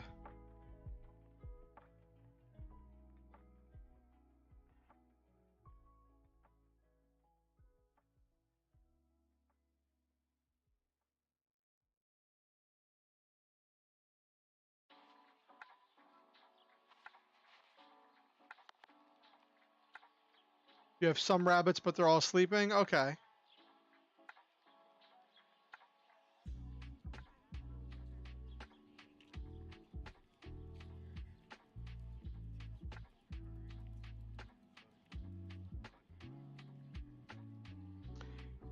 Yeah, so the thing with Fate is that like the first Fate Stay Night anime is the simplest to get into, but it is also one of the worst. Like, it's the one that has the people die if they are killed line.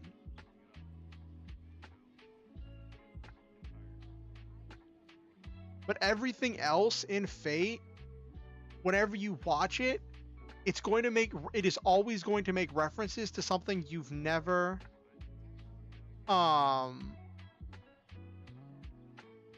the thing is, besides that, anything you watch in Fate, from what I've seen, is always going to make references to something you haven't seen yet. And that's just more headache than I think any show is worth.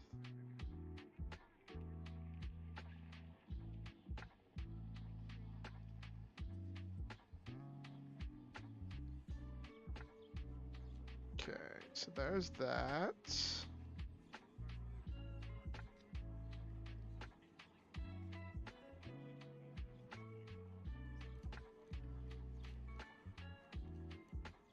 Yep, that's what I'm working on, the Red Castle inside.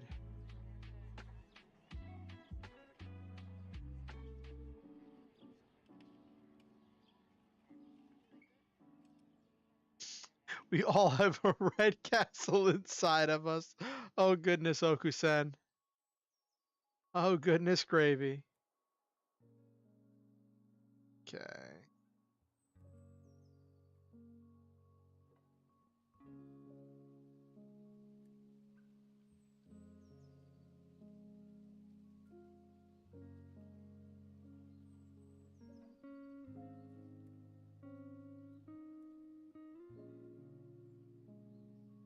Hmm.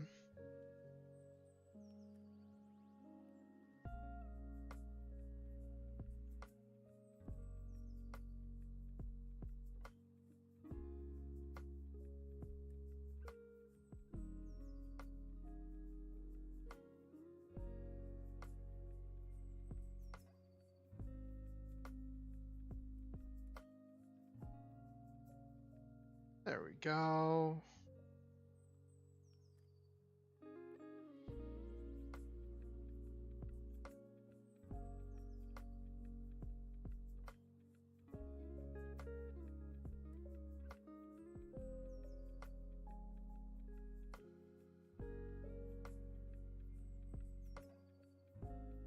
Makes you a castle human. That sounds fun.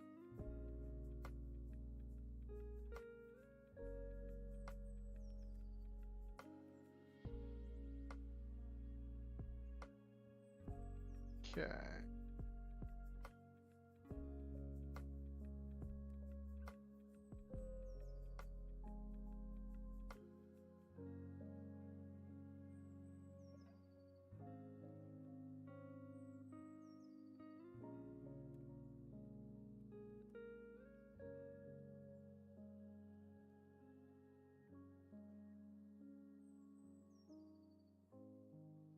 The One Piece version of Al Capone. That's quite epic.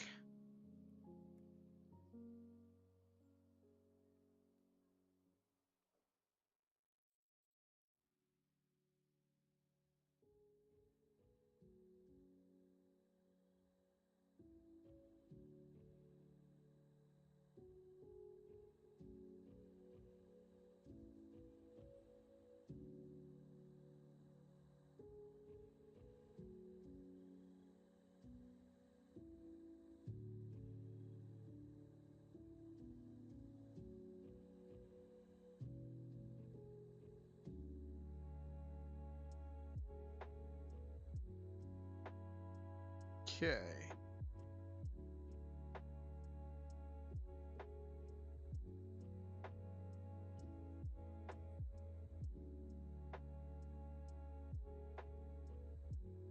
Now let's look at the floor in here. What do I want the floor to be?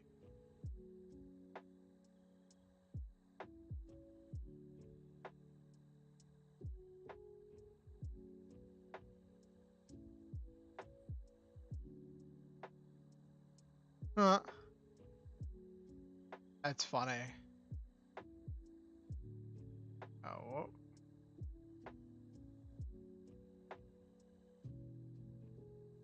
Whoops.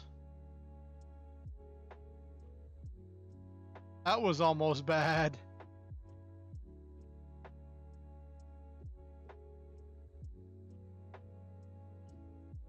I don't like...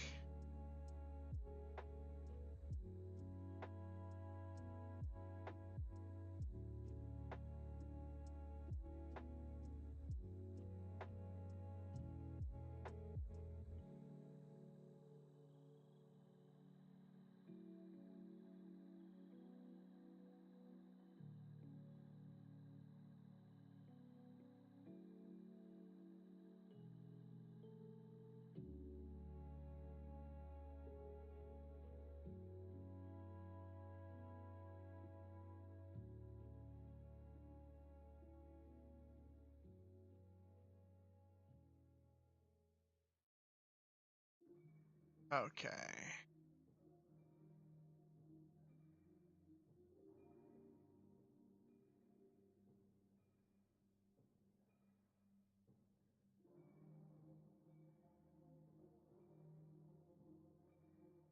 Hmm.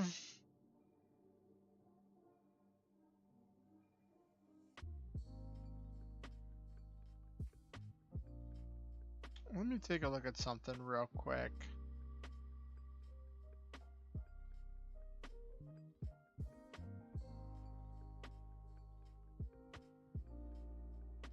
So I already used that tile. I could use... Yeah.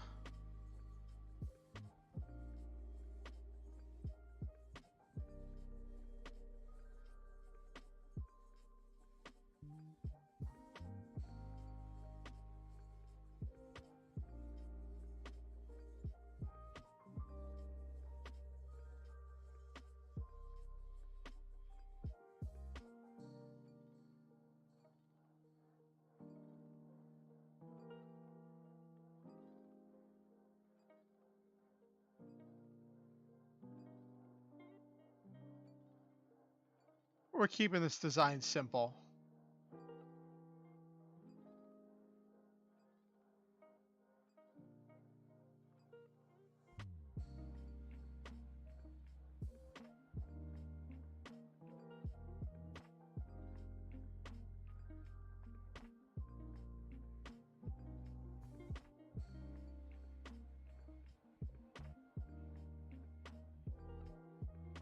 Okay. Yep, keeping this design nice and simple. Okay.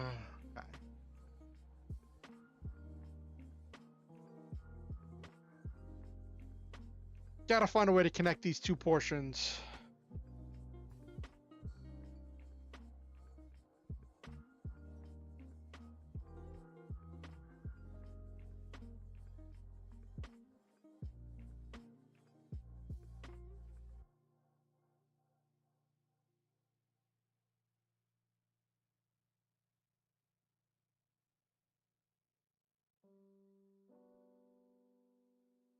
All right, let me save what I've got done so far.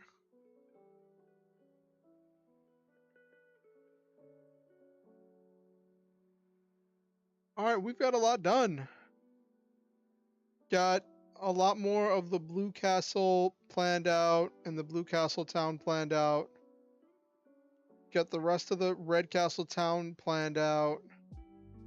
And we got a lot of stuff done on the Red Castle inside. We're getting a lot of stuff done. We got... You had to deal with a cat and a bee. Oh, goodness gravy, Okusan.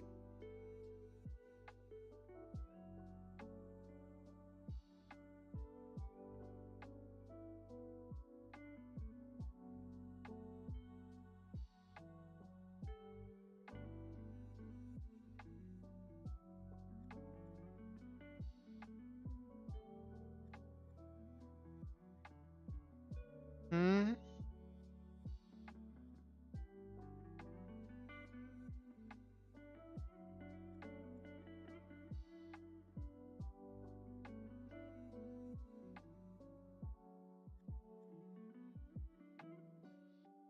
Yeah, apparently there's a fruit that turns you into... I think Nabaru was talking about there being some special fruit in One Piece that turns you into a living castle.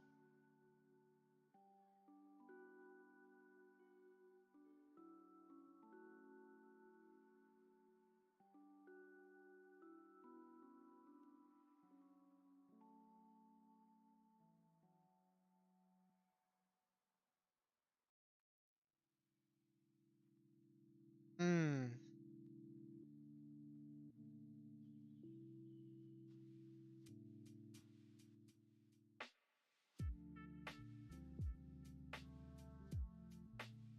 Yeah, there are all sorts of stuff, isn't it?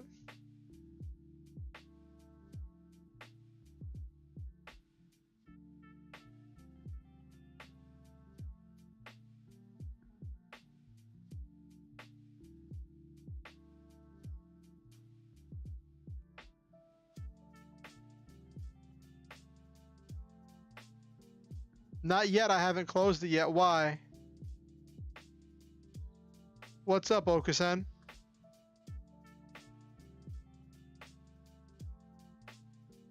Al Capone's double fruit turns his body into a castle. He can shrink his men down and store them inside of himself. Portholes will open and cannons can come out. That's funny. Scroll through the maps that I have so far. Okay, let me switch back over.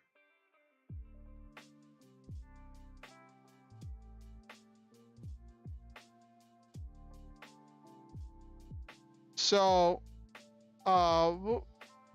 one thing that I found suggested was to make these 5 maps: debug room, to do, work in progress, finished maps, and cutscenes. Because for MV, I don't know if other RPG makers have this. You can store a map under another map, like a folder, so then it helps with sorting the work that you've got done so far. And as for work in progress,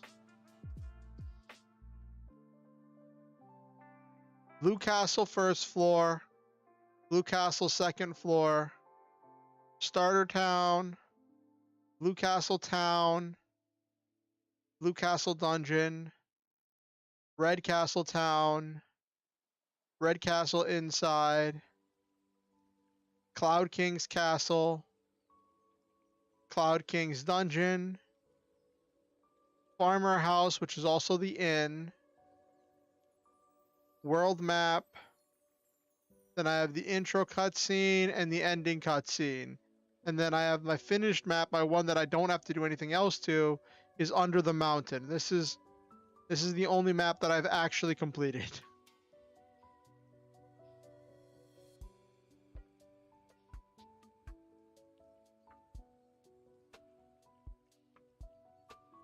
Did that answer your question? That answer your question, Okusen? My executive producer.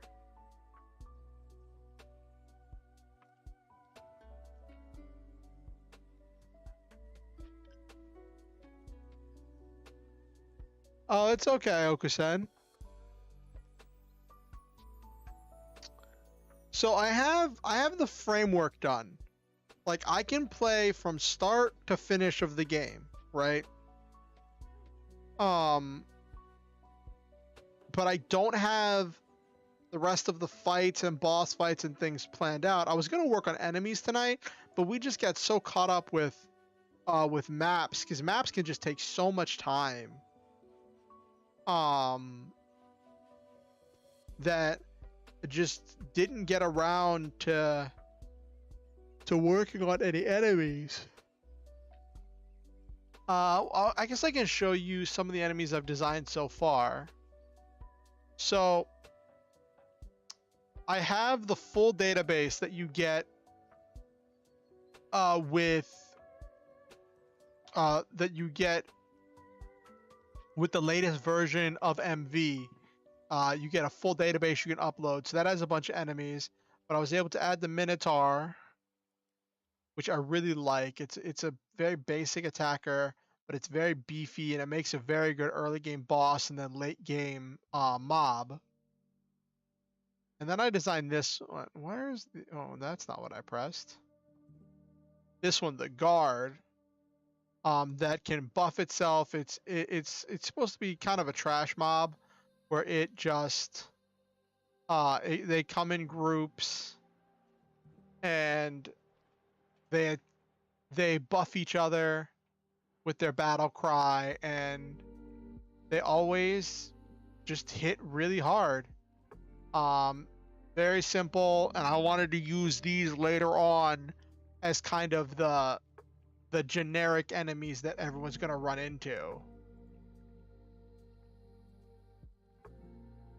And the problem is all of the starter enemies are for really low level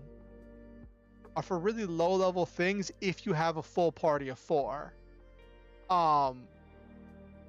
If I wanted to utilize these enemies that they give you more consistently, I would need to start with one character and then work my way up to earning the other 3 characters in order to actually have a use for the rest of these, because most of them you'll just out level so fast.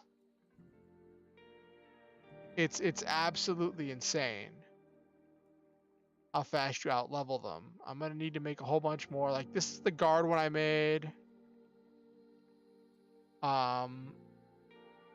Have one where it's just the Minotaur roaming. This one's the first boss fight, the Minotaur and 2 bats, because the bats have supersonic, which makes for some really great challenges in the Minotaur fight. And then there's another one, the second boss, which is an optional boss where you fight an orc and 2 bandits. I had to modify the orc because the orc didn't have a basic attack.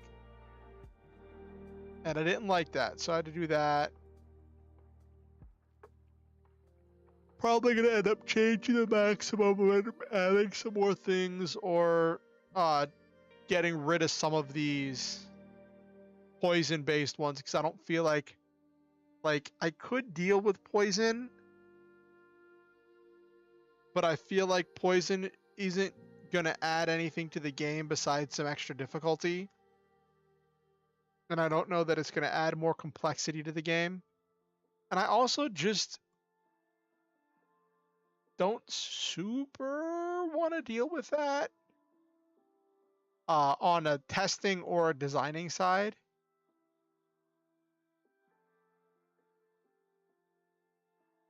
Yeah, pretty much, Nabiru. You can change the colors of them. Like I could make a different colored Minotaur.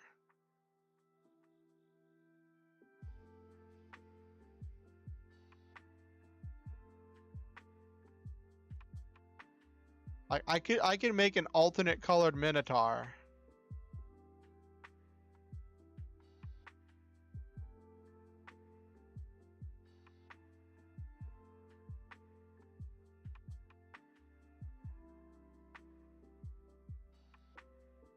You have a nice pale Minotaur.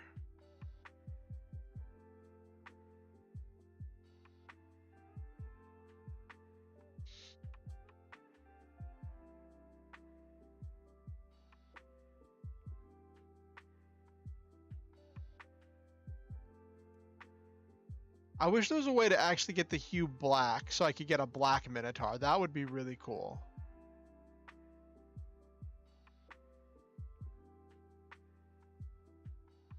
Yeah, Chaos Minotaur. I like this one.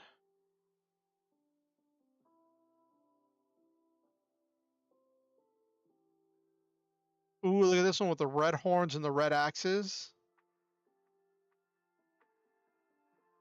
Totally do that. Teal and purple.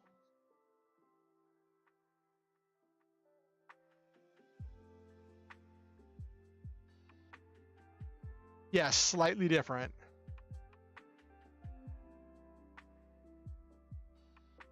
This is the one you were talking about, Okusen?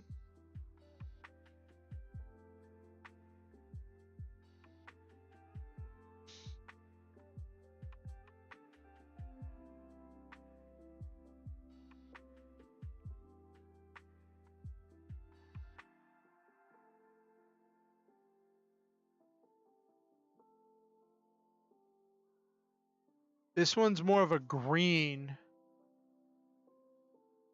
Yeah, I can modify their stats. I can modify all their stats.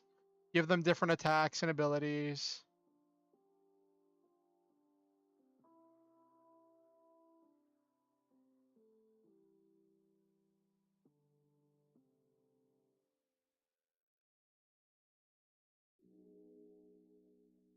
Minotaur.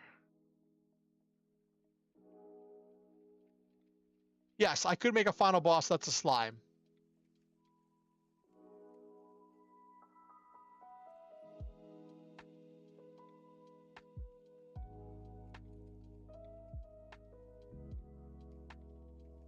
So this is the base slime that they give me, right? This is the base slime stats. I could make the slime by changing its attack and its defense, giving it different special attacks and whatnot.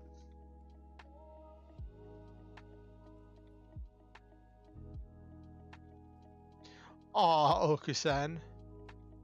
I could make the final boss a giant. I can make the final boss a slime. That would just be an alternate colored slime. What colors can I do for slimes? Oh, whoops.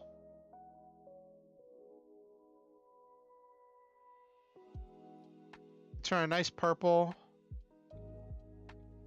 Ooh, that's a brighter pink.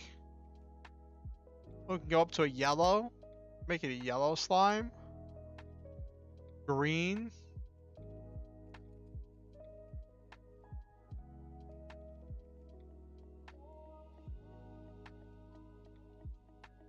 Rimuru can't die. Not that I know of, Okusen, not without plugins. I don't think so. I don't think I could have. So, I guess maybe it would have to be a thing where the slime would call another monster and then itself disappear.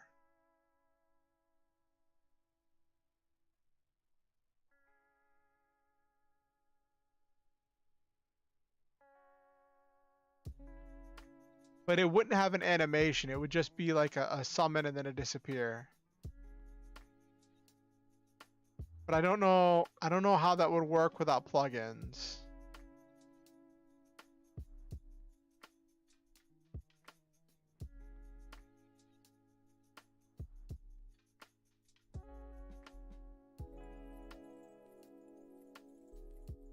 I'm trying to make my first game without plugins, and then afterwards I'll go plugin crazy.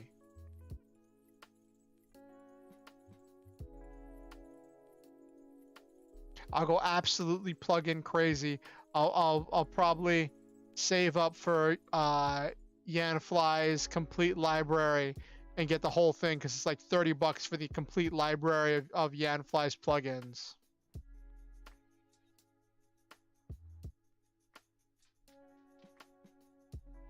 It really does, Okusen. It really does.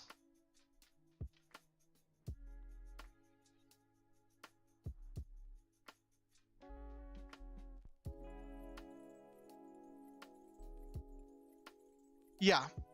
I mean, they put a lot of... A plate of rice. Okay, Nabaru.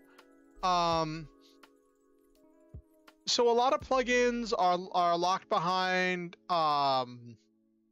whatchamacallit, Patreon or like Ko-fi or other things. There are a lot of free plugins, but when you think about it, like the people making these plugins are putting a lot of time and effort in, and because we live in a capitalism world where people need to constantly be making money, if these people are sinking lots of their own time and energy into making these plugins, they need to be compensated in some way, shape, or form. From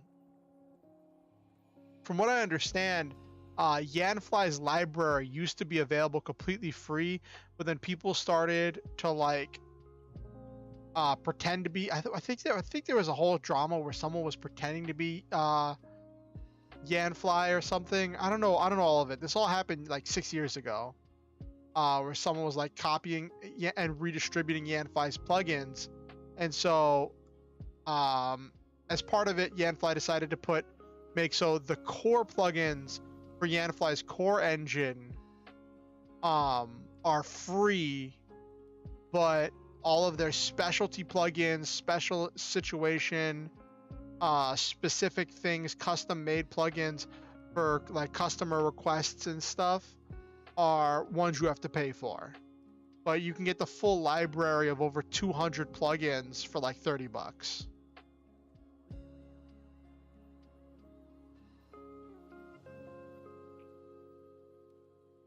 A plate of rice boss was a real thing. Yes, fighting foodons. Food with attitude. I remember them.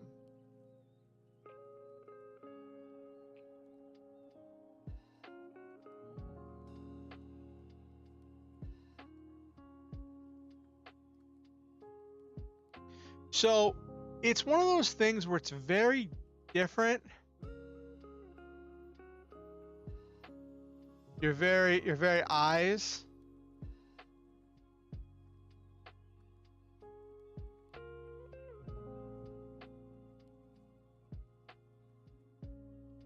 So it's one of those things where it's very different from Minecraft, because with Minecraft, there are very specific rules that you cannot monetize what you do with Minecraft, right? Or at least you're not supposed to. Even though some people do still run pay-to-win servers and all that other stuff. When it comes to developing mods and things for Minecraft, you're not really supposed to sell them. But one of the key things with RPG Maker, especially at least the PC version of RPG Maker, is that you can sell the games you make. That's one of the big draws. That's one of the big things about it. So like every portion of the stuff with RPG Maker is available for commercial use.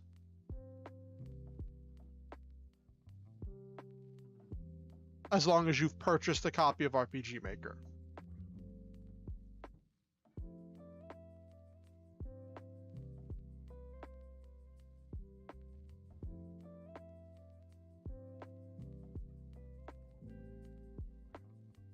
Though I did notice, Okusen, that person you were talking about that was making that tutorial for how to make a Pokemon game, has been uploading videos recently. It looks like they're up to like their third or fourth. Yeah, Thundaga. Looks like they're up to like the third or fourth video for the how to make a Pokemon game series.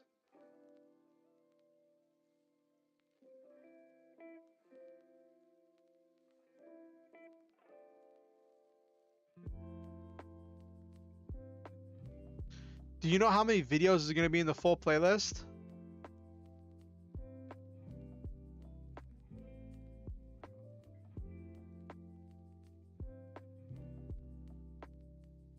Moemon? That sounds like a pile of trouble, Nabaru.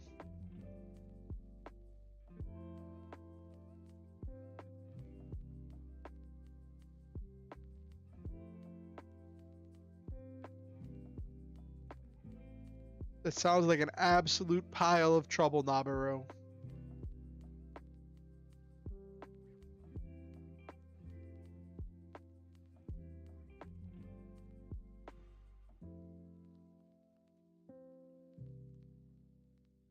Yeah, I mean,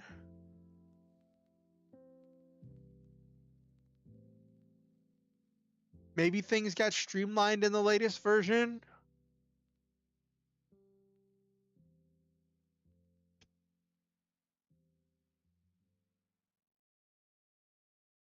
Yeah, that's not problematic at all, Nabaru. Catching cute anime girls in spheres.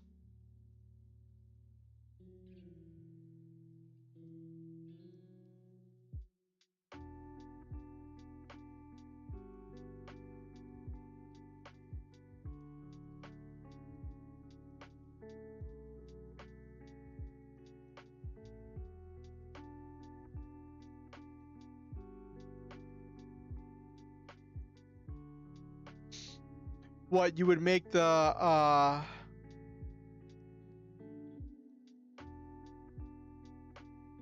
you would make it where all the Pokemon you catch are Lancer frames?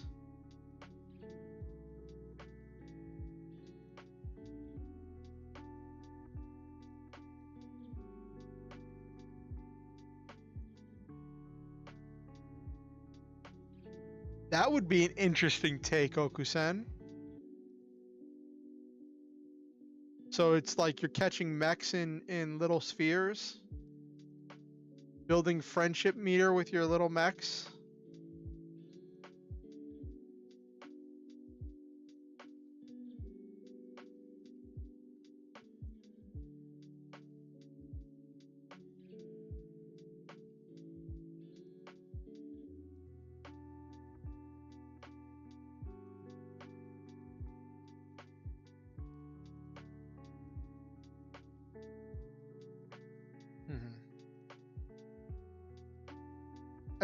My one request is everything needs to be steel type. Steel type needs some more love.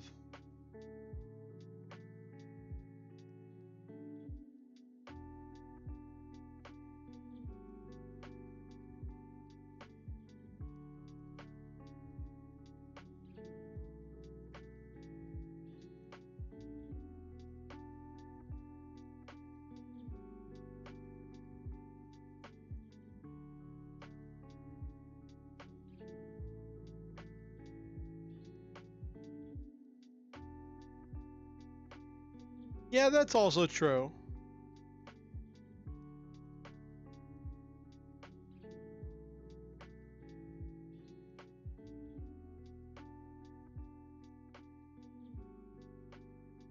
Steelitize, yes.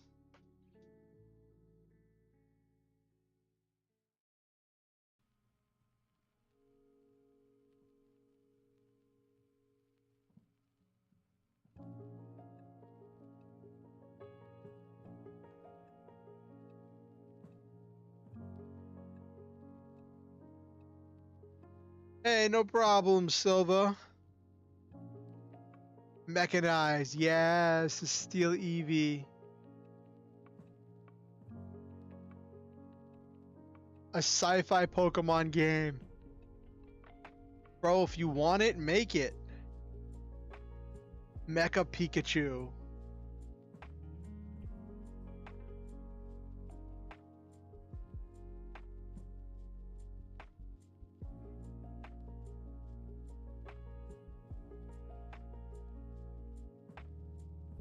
Infinite Pie.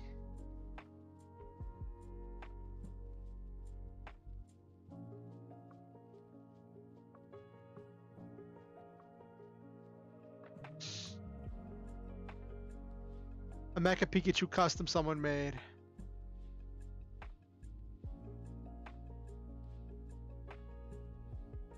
Pikachu.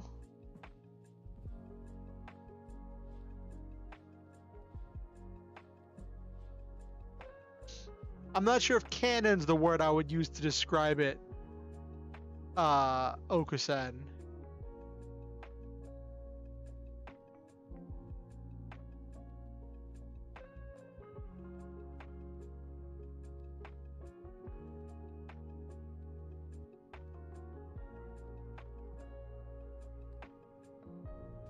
There was a giant robot Pikachu because there was the episode of the giant robots. Fake fan. How dare you, Okusen?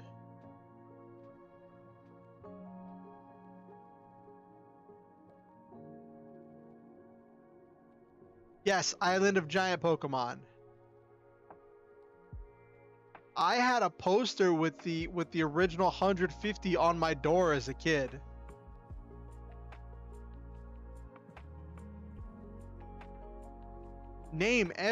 I recognize all the first original 150, but I'm not sure if I can name them all in one sitting. I'd probably miss a few.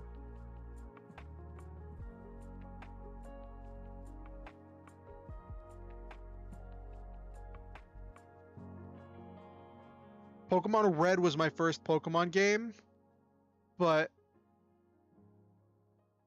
takes an hour. There's so many. Exactly, Nabiru.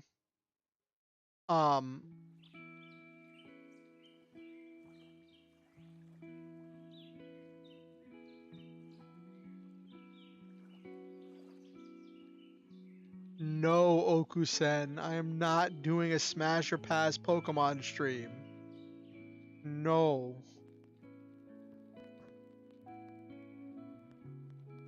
Spray bottle emoji. Bad. No.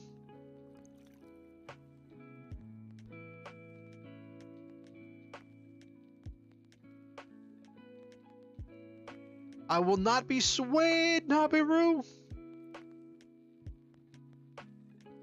I never played Emerald.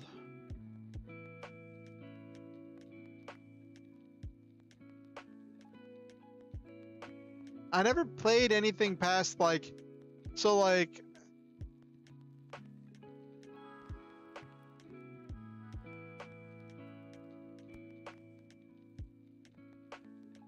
I played Red, Yellow,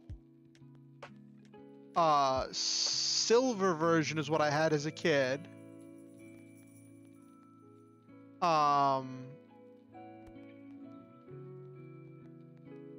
Then I had Fire Red. Then I had Heart Gold. Then I had Platinum. Then I had Sun. And I think there was one more game in there. I skipped around a lot. I tried playing Black and White. Like, my friend let me borrow the copy of, what was it? I think it was Black. And I tried playing through it, which is, like, you'd think I'd like it because... Oh, yeah. So, finished. How do you define finished, Nabiru? Do you define finished as completing the Pokemon League? Or do you define finished as collecting all the Pokemon, filling the Pokedex? So I don't think I've ever completed the Pokedex.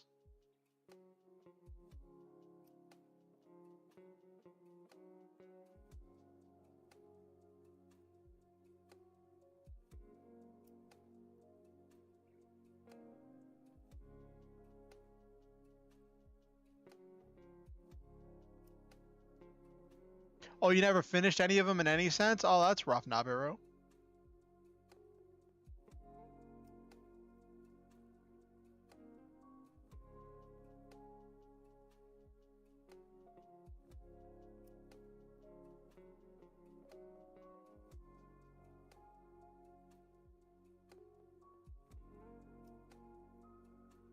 I think I finished all the ones I played except for Black.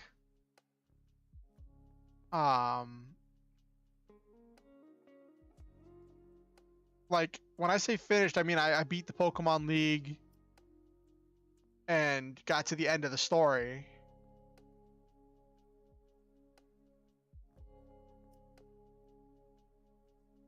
Collected all the badges and all that stuff.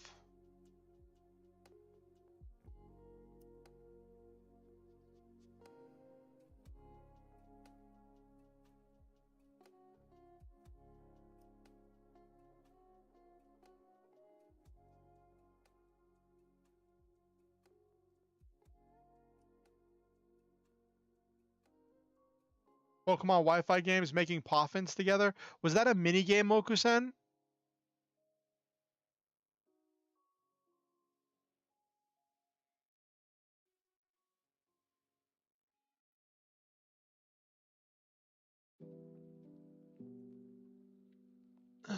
Oh, okay.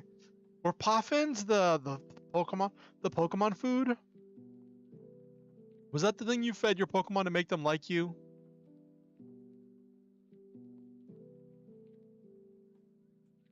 Okay.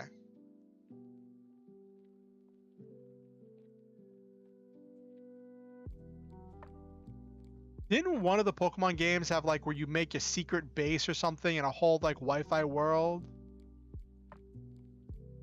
Brock used to make them a lot in the anime. Okay. It was like a pastry for Pokemon. Okay. But like there was like an entire world of Wi-Fi, like an entire digital world where you would have like you'd be making your base and you would like decorating your base and stuff. Hold on one second. I'll be right back.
I'm back. Oh,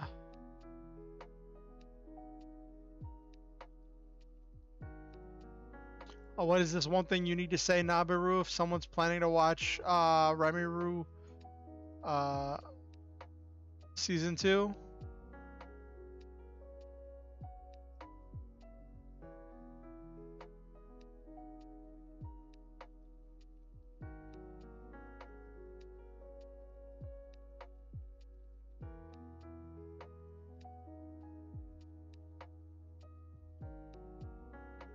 So, okay, as you're talking about the features that the Pokemon games removed, when you talk about the features that Pokemon games removed, the whole concept of secret bases and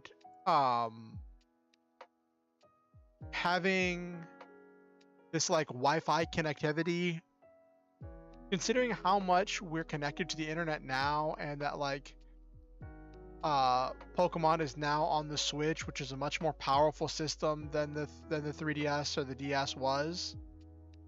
I don't see why they couldn't have some small version of that. Some small version of like little mini games.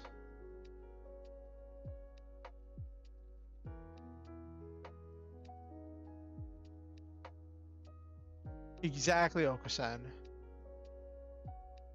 Nabaru, whatever you said, the auto mod didn't like it. Oh, because you said douchebags. Fedora mentioned Otherworld was in Ep 2. You saw the kids in the finale of Season 1. Well, there are more, and they are supreme douchebags. Auto mod doesn't like the word douchebags. Apparently. Or maybe it didn't like the word kids.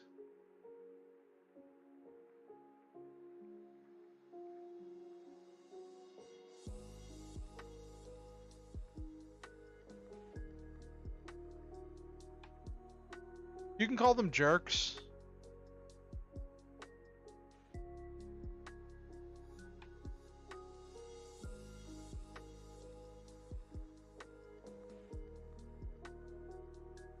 But yeah, we have so much more developed connectivity now. Like, do you remember, oh my gosh. Do you remember with Heart Gold and Soul Silver, when we got those little Pokeball thingies that you could clip on to your leg, and you could put a Pokemon in it, and every time you take a step, it would like gain XP for that Pokemon. Do you remember that? They are you monsters, you must be evil. I am an Isekai protagonist, so I will win, sort of.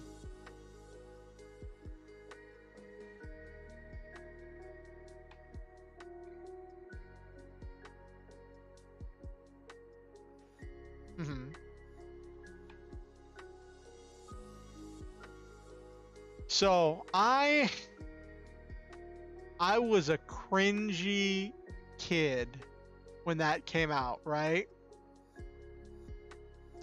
Oh my gosh. So this is embarrassing. My goal was to get a Metapod, stick it in that Pokeball, then walk that was a pedometer or whatever, Pokewalker.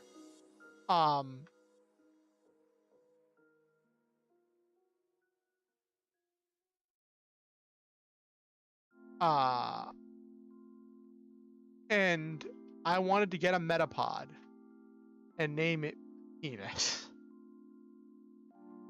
And then put it in the Pokewalker to get it up to level 100. And then have a level 100 Metapod. I was an absolute child.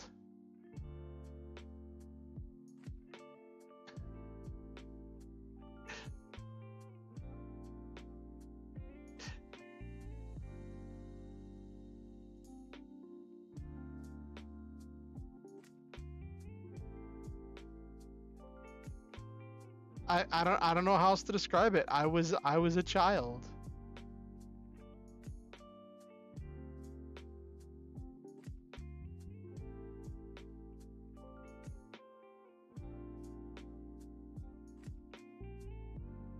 I was not a mature or responsible adult at all.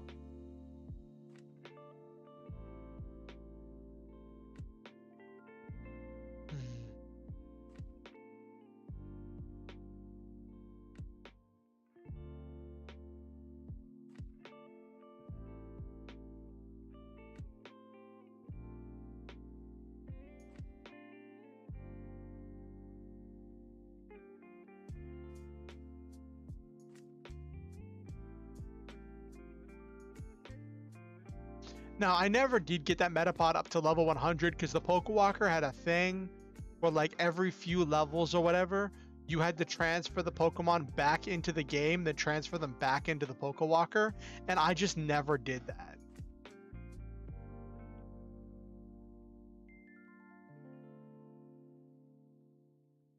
I just never had the patience for it.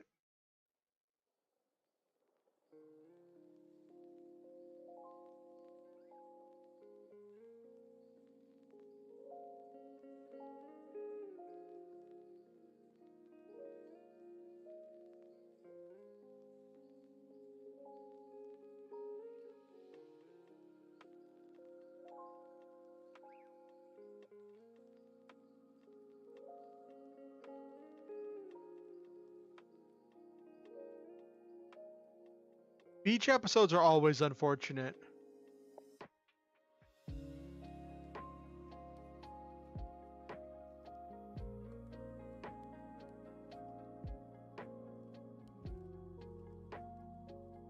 Oh my gosh.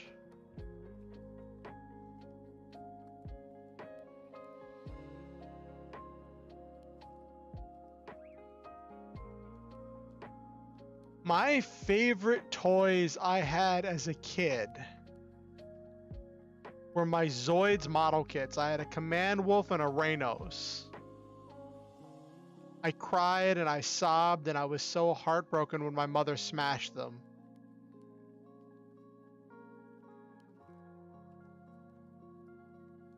That's trauma for another session.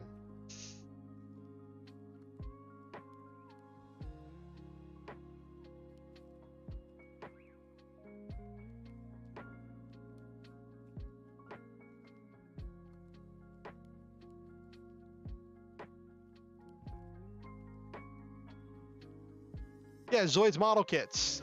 They were kind of like Gunpla, but they had wind-up engines in them.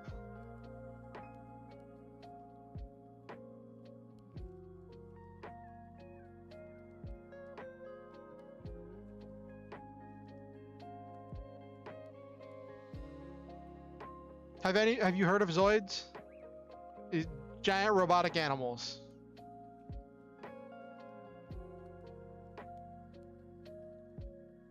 It is what it is. It was a long time ago.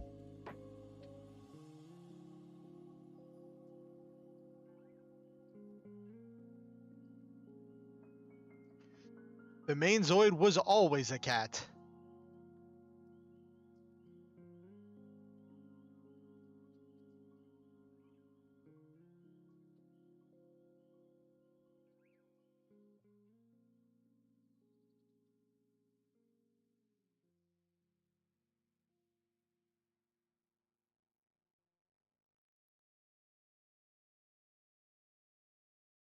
One of the weird things about Zoids is that like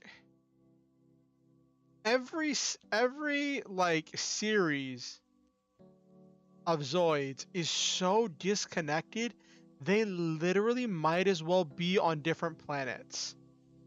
Like they are disconnected in theme, ideals, technology, and time by such a great distance that they all might as well be like separate from each other because there's no returning characters. Like there's some Zoids you see like going through. Yes, New Century Zero was the first one to get translated and it was super popular. And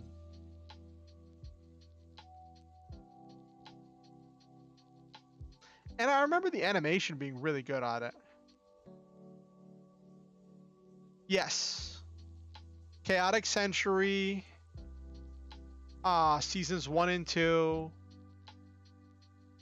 Because there was Chaotic Century, then season 2 was called Guardian Force. I think it was Guardian Force.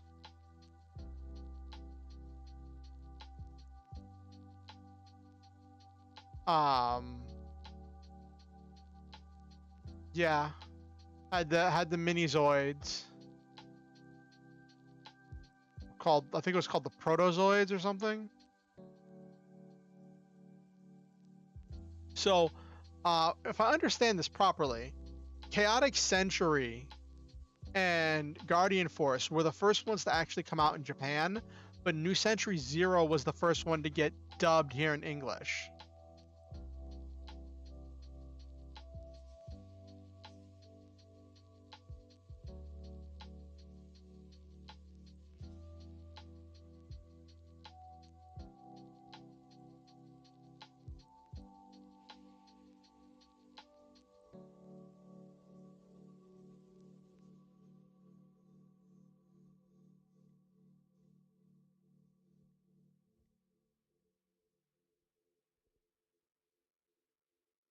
Yeah, that's actually a somewhat common theme, that the Zoids are always at least somewhat alive. That they're, even though they're manufactured creatures, they are still somewhat organic, techno-organic.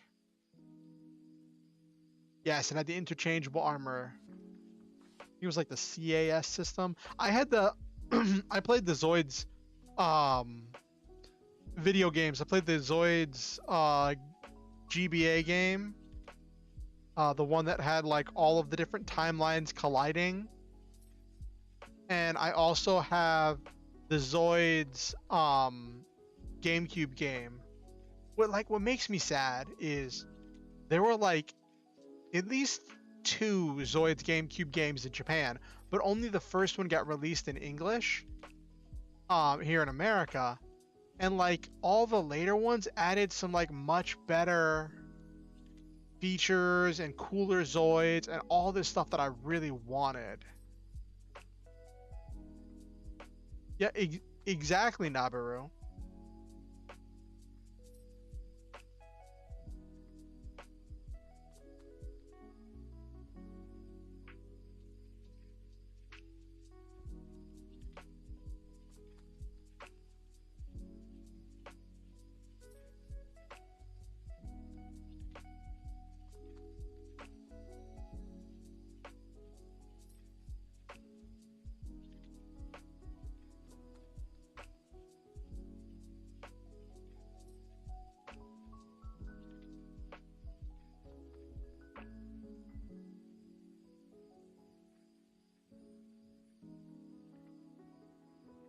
Anyway, let's start winding down.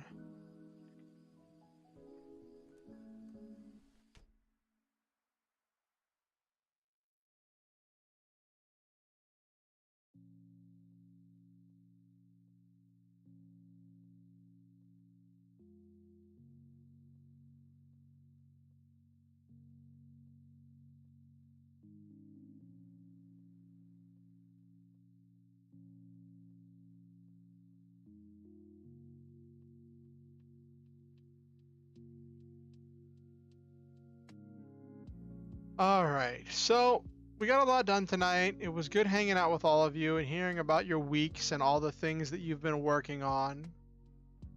I'm really excited for all of you to have a great weekend and to work on all of your work in progresses, all of your things. I'm excited for you, Nabaru, as you get your quiz put together, and for everything else. I'm really excited for all of you. Oh, hey, Okusen. You remember Zoids?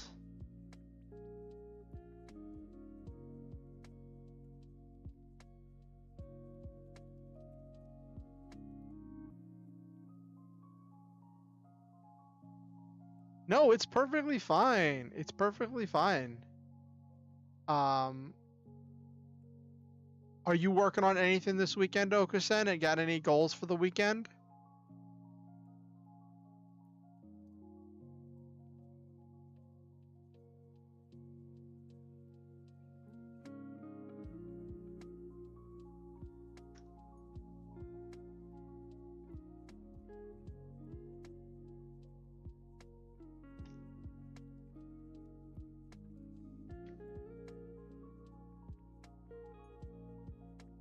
Just recovering from the work week.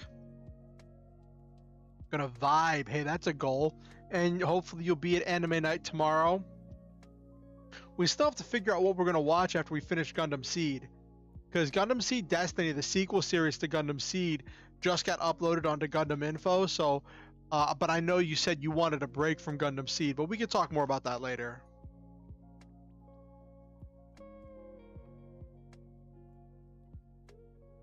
We'll figure something out.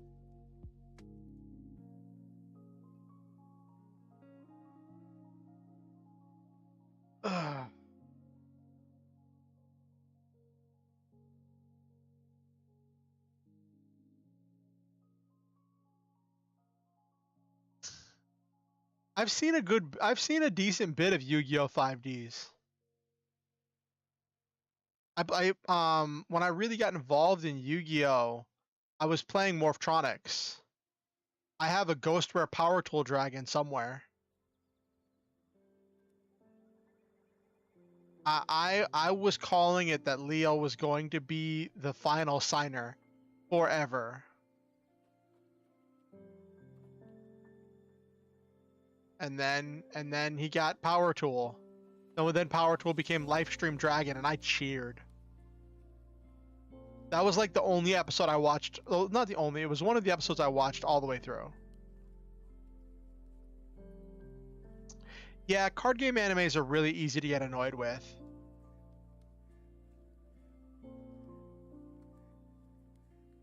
Maybe one of these days I'll watch the Vanguard anime. See what's up going on. Is the Vanguard anime still going on?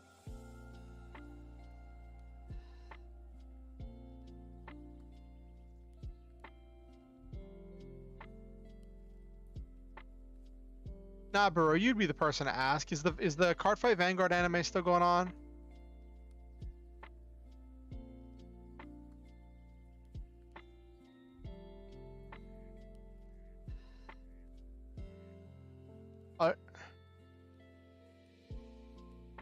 You've seen it on your anime site?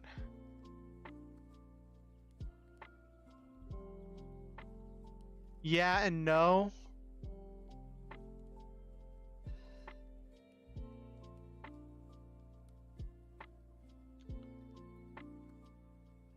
Are they actually moving forward with the Vanguard story, or are they just rebooting it? Like, is it still Aichi and crew?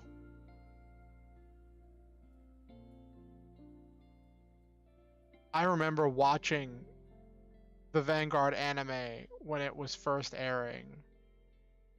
It was so hype. Oh, they have new protagonists.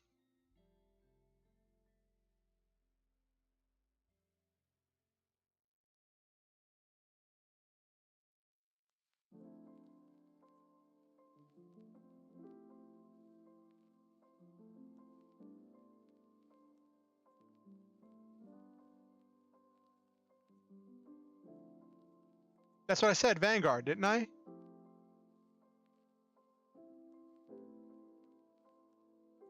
Or did I say something else? Am I tired? Am I flailing? Chrono is the... Yes, Chrono was the main from Vanguard G. Then they did the reboot, right? After G.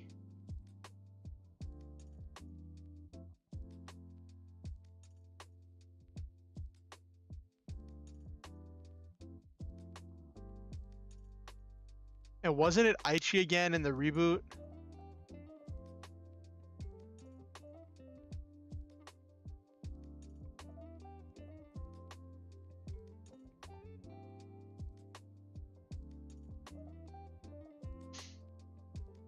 That's one way to look at it, Nabiru.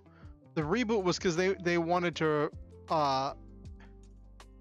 at the time in the meta it was getting very expensive to play Vanguard whenever with the G units that you needed. The prices were soaring crazy.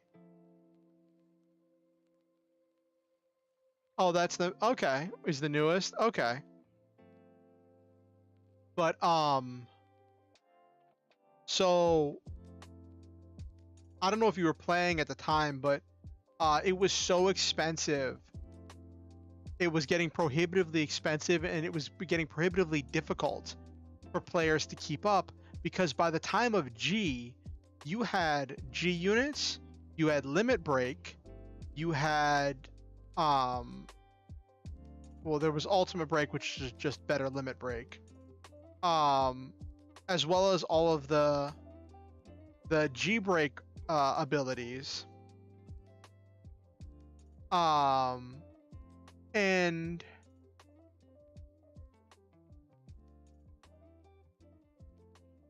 oh, they even changed the animation. Okay, I heard a lot of good stuff about Overdress. Was that any good?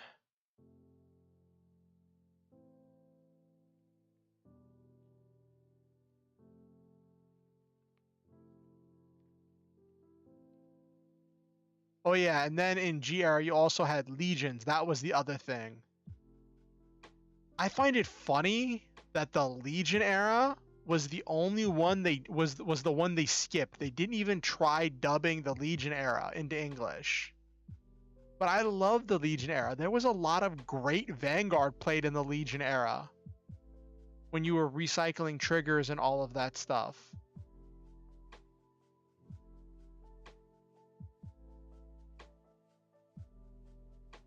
Also, in the Legion era, they went full on Yu-Gi-Oh, kinda, and like in the battles that they were fighting, the main cast were like, whenever they would lose, they would take physical damage to their bodies and like be like bandaged and wounded, and like the main cast spent the entire thing of the Legion series getting their butts kicked consistently. Well, the thing is, in the Legion era, the main cast were, depending on how you viewed it, the bad guys.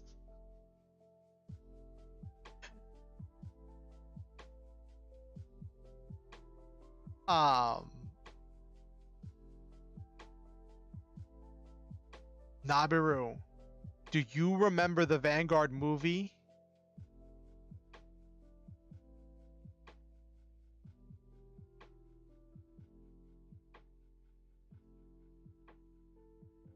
Yeah, Kai best protagonist.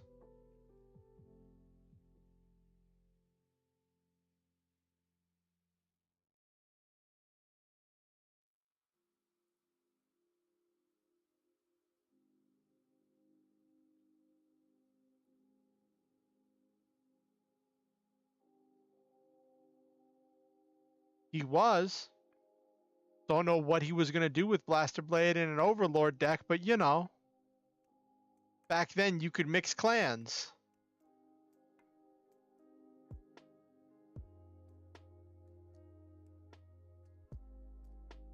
Yep. That childhood friend.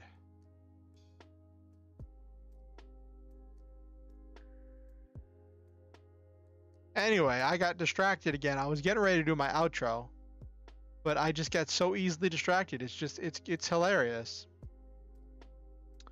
So I want to say to all of you, thank you for coming to the stream. Thank you for watching and for participating. It's been great to have each and every one of you here. Silva, Okusen, Nabiru. I want to do a quick shout out thank you to Okusen for donating to allow me to be able to get RPGMakerMV and earning that executive producer credit. Yes, I remember that Nabiru. The Blaster Blade and there's Blaster Blade and Blaster Dark, yes. Majesty Lord Blaster, MLB, yes, I remember that. But yes, I want to say thank you to everyone for coming to tonight's stream, and to anyone who watches the VODs. I want to say to all of you that I believe in each and every one of you, and I love each and every one of you. I think that you are wonderful, stupendous, one of a kind, and truly a wonderful treasure. I think that each and every one of you makes this world better just by being in it, and I am grateful and glad to live in a world with you in it. I hope you all have a wonderful night, and always remember the motto: shoot for the stars, have wonderful adventures, live your dreams, and always, always, always stop to enjoy the memes. Also, if you ever if you want to keep up with what I'm doing, please be sure to like, comment, subscribe, ding the notification bell. You'll get notified whenever I post new content or when I go live, and you can join the Discord to be a part of the community and participate in any of our things. And you can follow me on Twitter. There's links to both the Discord and the Twitter in the description of the video. If you ever feel motivated to give to improve my life or improve the stream, there are links where you can do that in the description as well. Please be sure to share this with your friends if you think they might be interested. We're always looking to have more people join and expand the community and just spread the love wherever we can. Have yourselves a wonderful night.